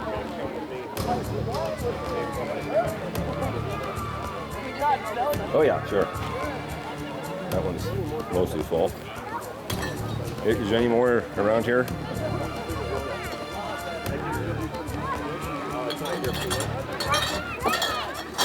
Very good. One more. Oh, that's cool. All right. I'm gonna pour this one out. I get up on the grass. As you know. Okay, which way are we going? This way or that way? That way? Okay. As you know, the alcohol's going off.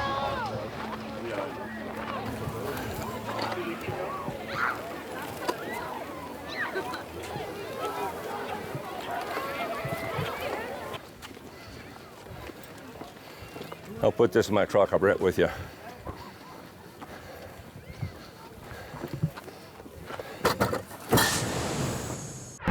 350 miles to the northwest in Region 2, Warden Aaron Berg's district includes the Blackfoot River in the Missoula area.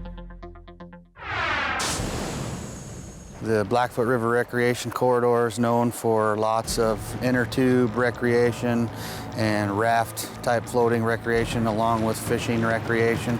Warden Berg keeps a watchful eye from an ideal vantage point. He's monitoring recreationalists floating down the river. Witnessing several fishing poles and at least one person casting, he steps out to ask a few questions.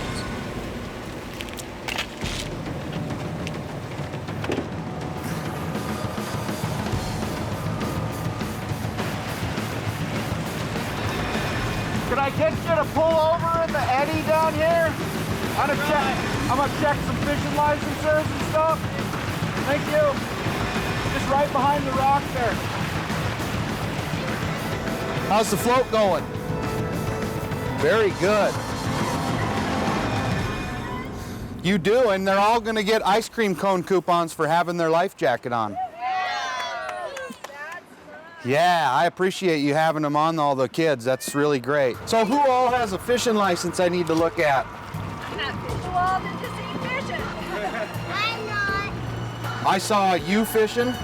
Yep. And I was fishing with this. No, I watched you holding the fishing pole. I didn't have I saw. I was fishing. Yep, and then the fella to your right with the sunglasses, I saw fishing as well. I wasn't fishing. Ma'am, I saw you fishing. No. You're watching Wardens only on Outdoor Channel. Fishing. Ma'am, I saw you fishing. No, look at your tape. I was not fishing. I'm dead serious. Look at your tape. I've not had a fishing pole this whole trip. She doesn't fish, pal. It was not me. I'm serious. Rewind that tape and look at it. It was a paddle, huh? Yeah. That's it. No, it was a fishing pole. No, Yeah, no, it it was. wasn't. Look at your tape. Hey man, how are you? Thank you, sir. There might be a tag. I know. Is that your ID? Yeah, that's one of my old ones. Old ones? Yeah. Okay. You still at 4450 Buttercup? Do you have a driver's license? Yes, I do. Sounds good. Thanks, Ronnie. Yep. Appreciate it. I didn't bring my wallet. Why not? Okay, you have to have your license on you. You know that, I'm sure. It's not a huge deal as long as you have a license. Okay. Do you got yours on you, man? I can't find my license. Do you have one? Do you have your ID? Yeah. Let me see it. Okay, guys, I saw her fishing. I mean, I don't know why the clan. She does have a license. I don't know why the clan has to lie to me. I watched her with a fishing pole. I've been sitting there since you guys rounded the bend. I even watched you guys up around the bend. Fishing pole, and she has a fishing license. Well, somebody from back there was casting. That was me. You don't have any ID? Okay. What's your name and date of birth? K-O-D-I. What's your middle initial? Do you happen to remember your ALS number, you know, the dash whatever after your birth date on the top of your license, either of you? Mine's -1.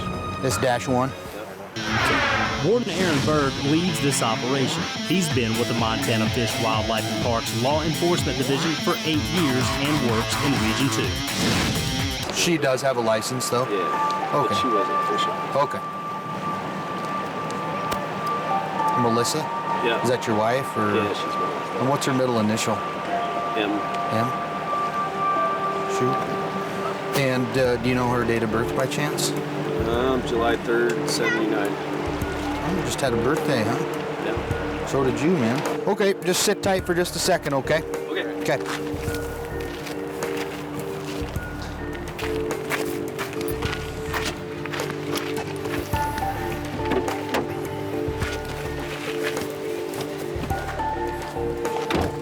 I watched her fishing. I don't know why they'd argue it if she's got a fishing license. It's not a big deal.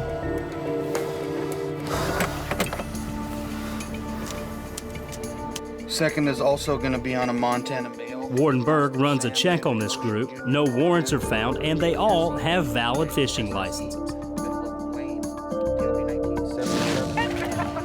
I could have swore I saw a fishing pole in her hand. I right next to me fishing on a Oh, kayak. and it could have been because the raft was in front of you. Yeah. Not that it matters because you have a license anyway. Okay. I really wasn't. Okay. Yeah, you bet, man. I won't hold you up any longer. Take care. Okay. Are we gonna be on TV? You might be. Right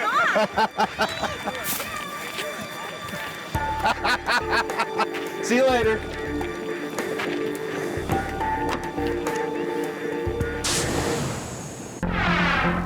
"350 miles to the southeast in Billings, Montana, Warden Kevin Holland has just issued a ticket at Lake Elmo State Park.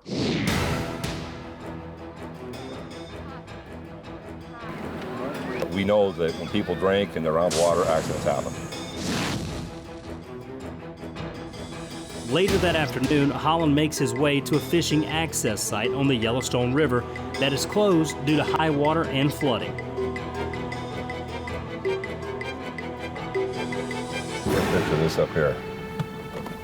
There's somebody sitting in that car and the door's open, the passenger driver's side. The site is closed. I don't know what they're doing in here. But we're going to see what this person's up to. Why are they sitting here?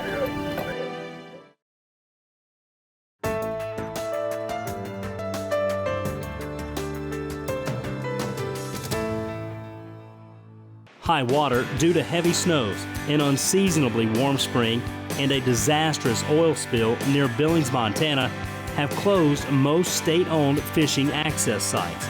Warden Kevin Holland has just rolled up on a parked car in a closed area. Hello. Approaching the unknown, wardens have to always keep their guard up. That's good. What are you up to today? Just came to soak in the river. Soak in the river? Okay.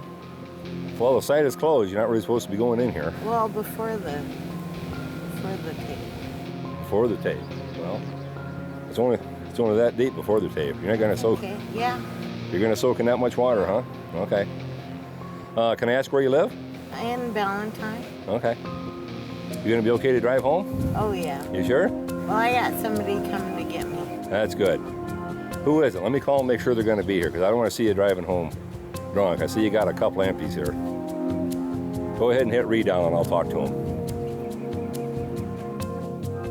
Hi. Yeah, this is Kevin Holland. Who's this?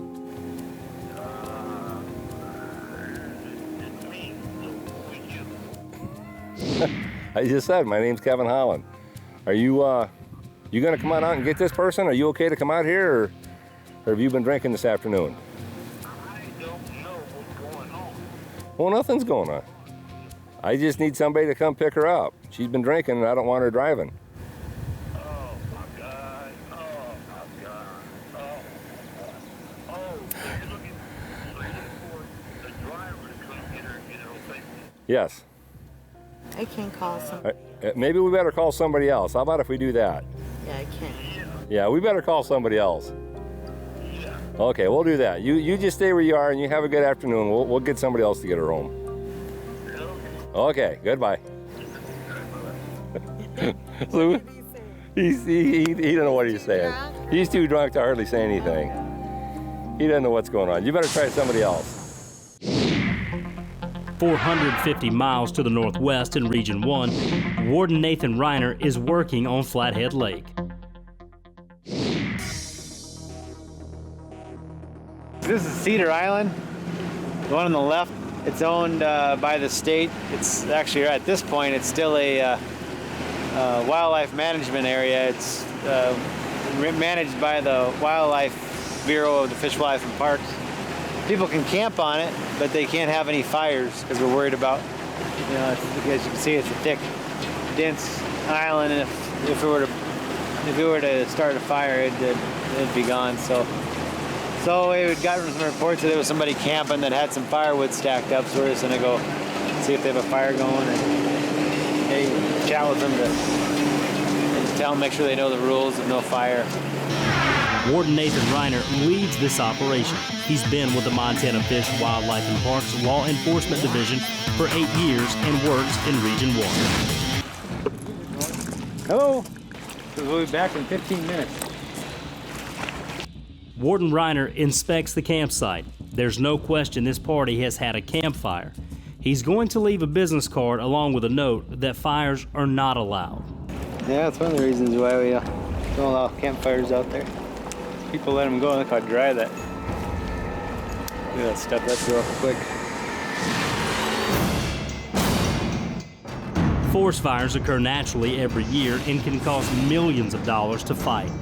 Ignited by lightning and fueled by dense vegetation, people's lives and property are threatened by this devastation. Man-made forest fires are generally created by carelessness or unattended campfire. If a person is found lighting a forest fire, they can be held accountable and may be responsible for paying the cost associated in fighting that fire. Up next on Wardens, tempers flare. I asked you to stop filming. Is there a reason for that? It doesn't go on my permanent record, right? Preserving Montana's wild resources is a daunting task for 72 field game wardens in a state with over 145,000 square miles.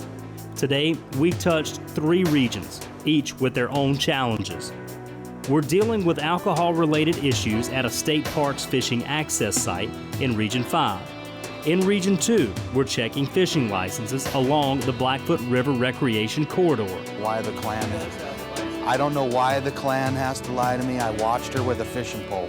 And now, we join Warden Nathan Reiner in Region 1 on Flathead Lake dealing with campfire restrictions on an island owned by the state of Montana. You can't have campfires out here. Campfires aren't allowed. You can camp, but you can't have any campfires. It's too dry. Is this where your camp spot is? Yeah. Did you start the fire over there? No. Where was that? Where'd that come from? That wasn't me. That was somebody previously. Were you here last night? I was here last night. All right, what you do, we'll write you a written warning for the campfires on here. And we'll call that good. Okay. And that way it's documented that you've been warned about having campfires. How you guys doing? Good. I'm Nathan with Fish Bluff and Parks. And just letting you know you can't have campfires out here on the island. You're more than welcome to camp out as long as you pick things up when you leave. Hey, can I ask you a question? Can I ask you a question? Yeah. Did the guy from the tours of Big Fork call you? Well, he called. Yeah, he threatened me this morning. I called the sheriff's department. How did you really? Yeah, he threatened to beat me up this morning. Oh, okay. Because he parked his boat where you did at 9 o'clock this morning when he could have parked over there, and they asked him to park down the beach. Mm-hmm. And he pretty much said, it's public lands. I go, yeah, I know that, but there's a common courtesy about camping. Mm-hmm. And so he called you, and that's why you're out here. This information I got to put in here. Eye color? Stop filming, please. I don't want my butt. I don't want to be on film. Okay. Color eyes? Hazel. Weight? 180. Height? Really? Why are you 5'7". Yeah, why are you filming this? I asked you to stop filming. It's public fans, so you do that? Color hair? Are you with them? He's Outdoor Channel. Outdoor Channel? Good. It's between you and us. It doesn't go any records, doesn't cost any money, it's just a written warning. Except with this. It doesn't go on my permanent record, right? No, yeah, it's a warning. You're filming this. Yeah, right. It's for TV or something like that, right? Really? Yeah, it's for Outdoor Channel. Is it really? Really? Let's check it out, huh? All right. Here. So it just has your information on it, and it just shows, and then on the bottom it just says it's a written warning for unlawful fires. You're kidding me. Oh, you're right. It is now you know. Channel. You're not in trouble. I know, but what is this for? Just for the publicity? You're all right. You're all right. Just smile for the camera. Say, hey, Outdoor Channel, here we I go. know, come on, here. Let's go shoot some deer this November. Here we go. 450 miles to the southeast, Warden Kevin Holland has come across a woman at a state-owned fishing access site who's had a little too much to drink. Okay, you want to come on back and we'll open this up and we'll see? Bring your keys with you too, would you? Give me your keys. No, they're over there. Let me see them. I'll hang on to them. I just got drunk here, so. That's okay. My boyfriend was making me mad. Well, what do you do that for? Oh, I don't know. I'm pregnant. Well, congratulations. I shouldn't be drinking, I know. Are you? Yeah. Okay. You just hang on here a minute. You can go ahead and have a seat in the car. I'll hang on to these.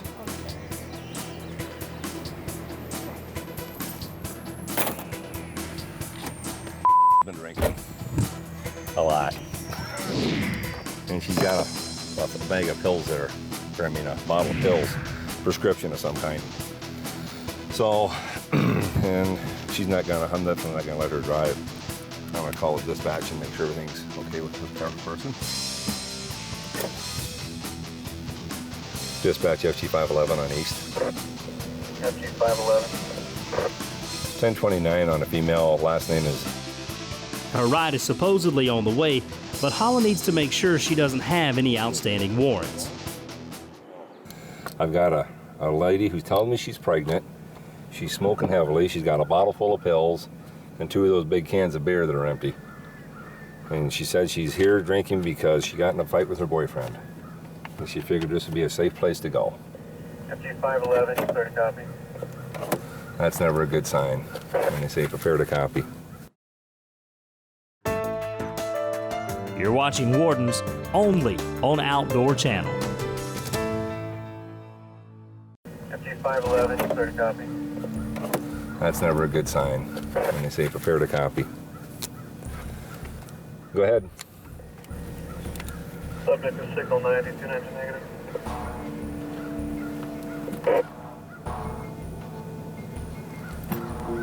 That 10-4, what was the first part?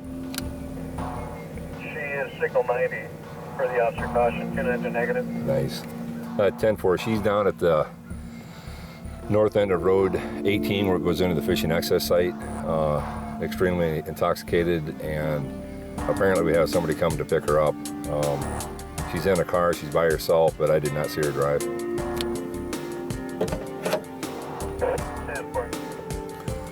That means officer caution means there's, for some reason, there's status in the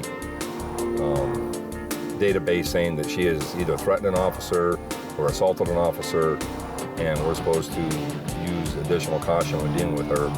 The fact that she's intoxicated obviously isn't, to our benefit. I kept an eye on her purse when she was digging in there. I didn't see anything, and when I looked in her purse for ID, I didn't see any weapons. But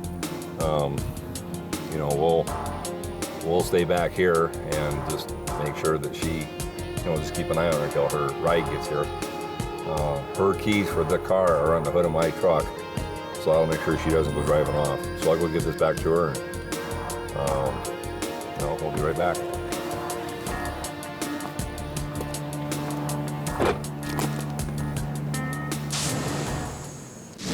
Meanwhile, back on Flathead Lake, Warden Nathan Reiner has just made contact with a personal watercraft. How's it going? Hi. Good. Where are you guys' life jackets? Oh yeah, I don't have any on me. They're back in the. All right, you need life jackets on when you're driving a PWC. Okay, I didn't know that. Sorry. Why don't you pull up here?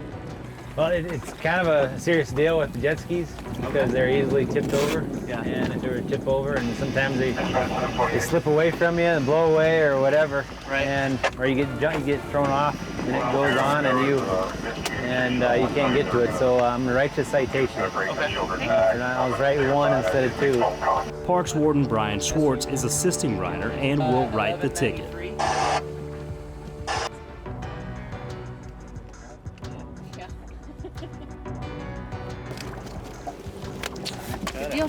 Thank you. All right, guys.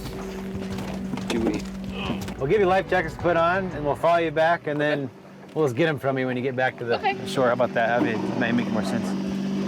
With safety a top priority, Warden Reiner gives this couple life jackets to ensure an uneventful trip back to the dock. All right, now wait. It's fair. It is. Give it the onion. Now we just ran across a couple on a wave runner that didn't have life jackets on. And in Montana, when you're operating a personal watercraft, you need to have a life jacket. Wear a life jacket all times in operation. So we stopped them, and Brian wrote him a citation for wearing a personal flotation device on a PWC, and Gave them some loaner jackets so they get back to their stock. Greeted by family members, the couple returns the life preservers with a smile. Let's go over here. Yeah, that's good. You can back it up. Here, this is for the little young man in the his life jacket on over there. Oh, okay. Thanks, guys. Yeah, you bet. Yeah. Glad you're keeping us safe. Yeah. Have a great reunion.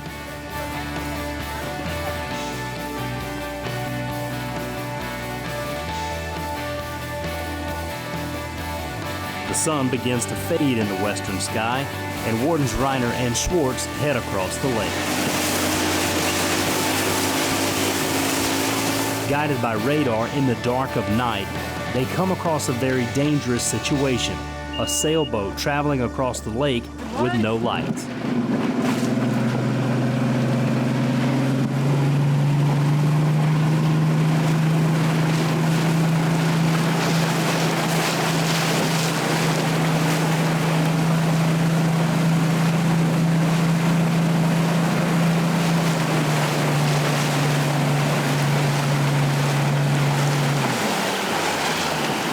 Keep that light on. Sorry, I didn't hear you. Yeah, if you keep that light on, we'll get back big. Okay. You may want to rig up a bow light or something. I do need one. Yeah. This is all I got right now. All right, that'll work till you get back. No one hits you. Yeah. Well, I don't want that. Yeah. All right.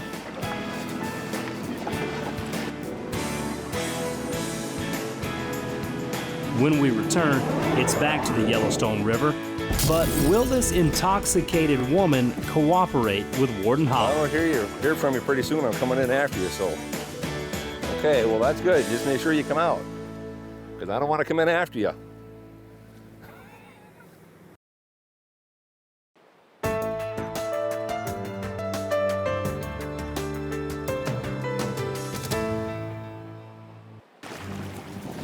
Along the banks of the Yellowstone River near Billings, Montana, Warden Kevin Holland has just been informed by dispatch the woman being questioned has previously threatened law enforcement officers. He must use extreme caution. What are you gonna do, put your purse in the trunk?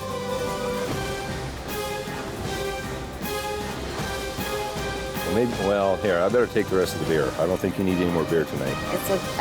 I just drank one is all. Well, there's 2 of them in there that are empty. I'm pregnant. So what? That's my boyfriend. Well, He drank. yeah, it's his boyfriend, huh? Can I go in the river and pee or not? No, I'll let you go over in the grass. I don't want you to fall in the water and drown. Oh, God. Well, that's what I'm going to say. I already got one dead guy yesterday that drowned. Really? Yeah. In Lake Elmo. Lake Elmo. He's deader than heck. I forgot. He went in the water and drowned. But right here, 1 foot. No. Please. You're going to drown. I don't want to come in and get... I'm not gonna It's not going to be 2 for 2. I don't want to get 2 people in 2 days. I gotta go in the grass we're at behind the street. Yeah, leave your purse here. You don't need your purse to pee. If I don't hear from you pretty soon, I'm coming in after you, so. Okay, well, that's good. Just make sure you come out, because I don't want to come in after you.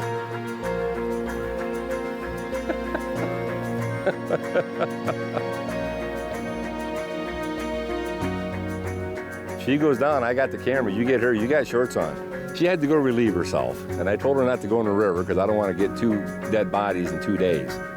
But she's, you know, I think she's probably going to be okay. I mean, obviously she's extremely intoxicated, but I've come across people like this that have been intoxicated, and it turns into a real fight too. So I think this is a happy drunk. I'm okay with happy drunks. People who are not happy drunks, that's not fun. And quite honestly, because of my size, they think, you know, the bigger they are, the more fun it's going to be. And that's what some of these drunks want. They find a big, tall guy like me, and they want to go for it. There's somebody coming now. This might be their ride. So I don't know if this will, hopefully it'll be them. I got to make sure she's still splashing around down there.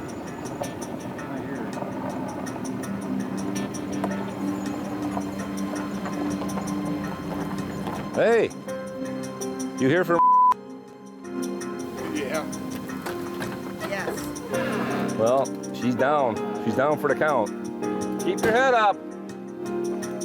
Don't go under. Huh? She's been a pain in the for quite a while. Well, she's drunk, ain't she? Oh, she's drunk her can't hardly stand. She got a bottle of pills. She says they're cramp medicine. She got 2 empty bottles, or big cans in there. She just picked up 2 more. So she's... I'm almost tempted to have you take her. I don't know what I can take her to jail for. Public intoxication. Well, I think that works in the city, but I don't think that works. If she was disorderly, I could do something, but she's not disorderly. I was parked.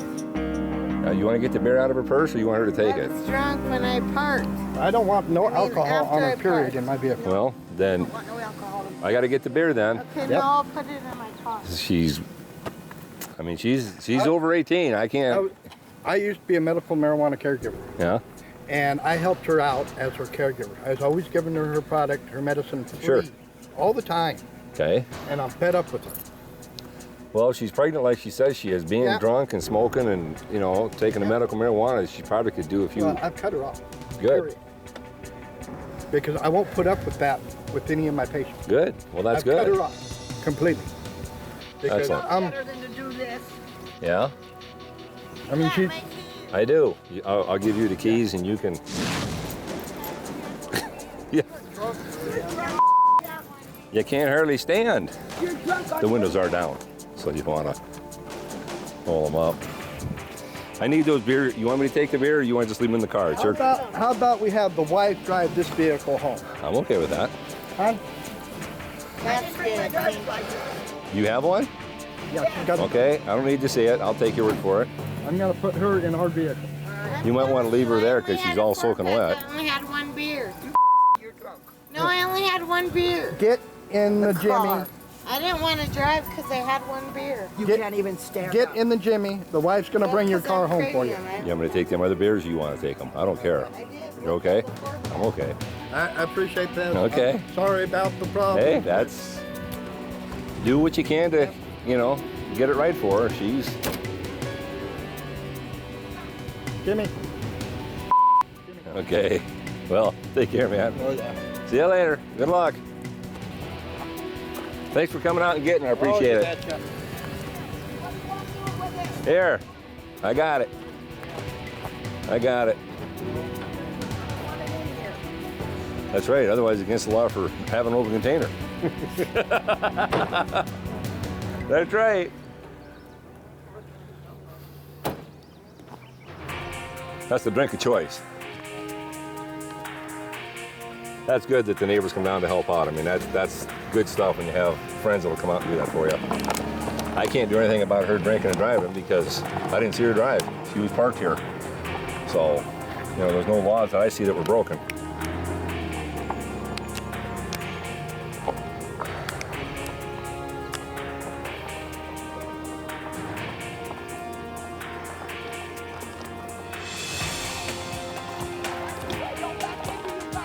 Okay, we'll jump out of the way. We're quick.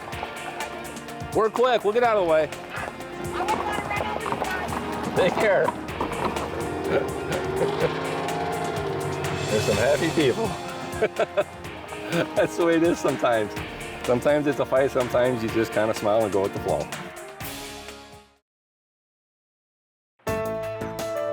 You're watching Wardens only on Outdoor Channel.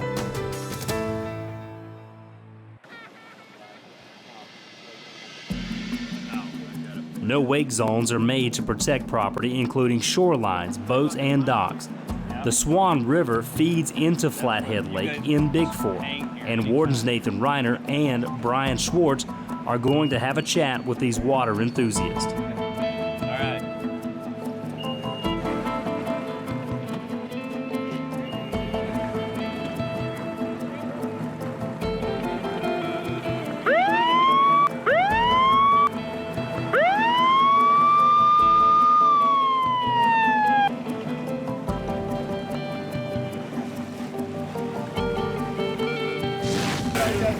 Pretty good. I just want to talk to you real quick about this is a no wake zone in here. Yeah. Well, when you wake is defined as when you're making whitewater with your boat. I mean, you can take idle, you can idle up in through here and stuff like that, but when you're whipping around like that, no, and that's stuff that we get complaints about too. All right. So. If we don't do that sometimes, we literally flip right now with that. Yeah, there's water right there. Yeah. I tried to turn around yesterday without any gas, and it literally flipped me over capsized. It's like, we understand we have a house right there. We're not arguing. You know? Yeah, the house is right on the corner. You don't have to give it quite so much. Huh? You don't have to give it quite that much. Yes, sir. Okay.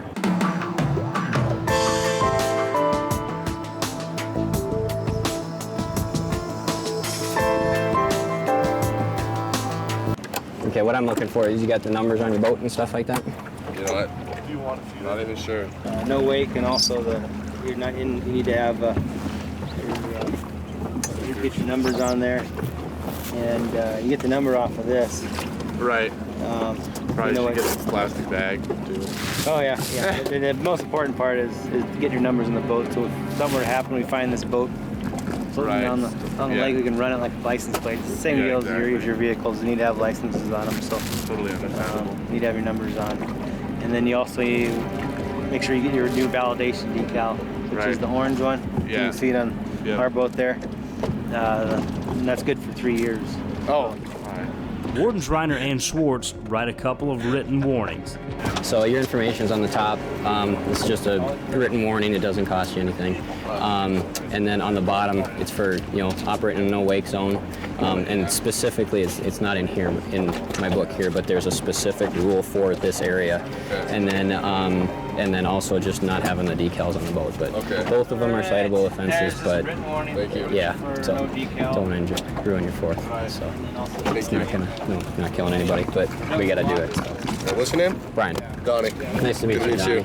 I think I met you before, actually. Really? All right, guys. All right. Alrighty. Take care. Yep. Have a good one. Trying to make that up.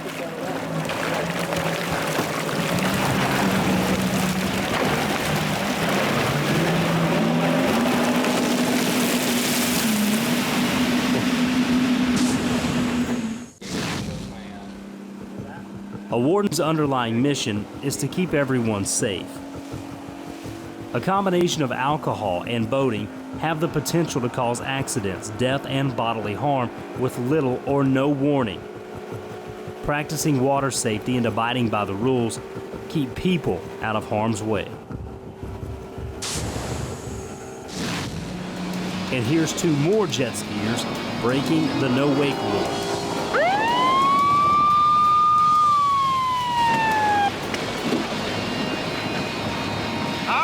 How's it going? Pretty good. Can you pull up over here? Yeah. Can you get under the bridge, just kind of get through, and then just keep it at a low idle when you're coming out. All right. If there's any white water coming out the back, that's the definition of that's the definite part of the definition of a wake. So.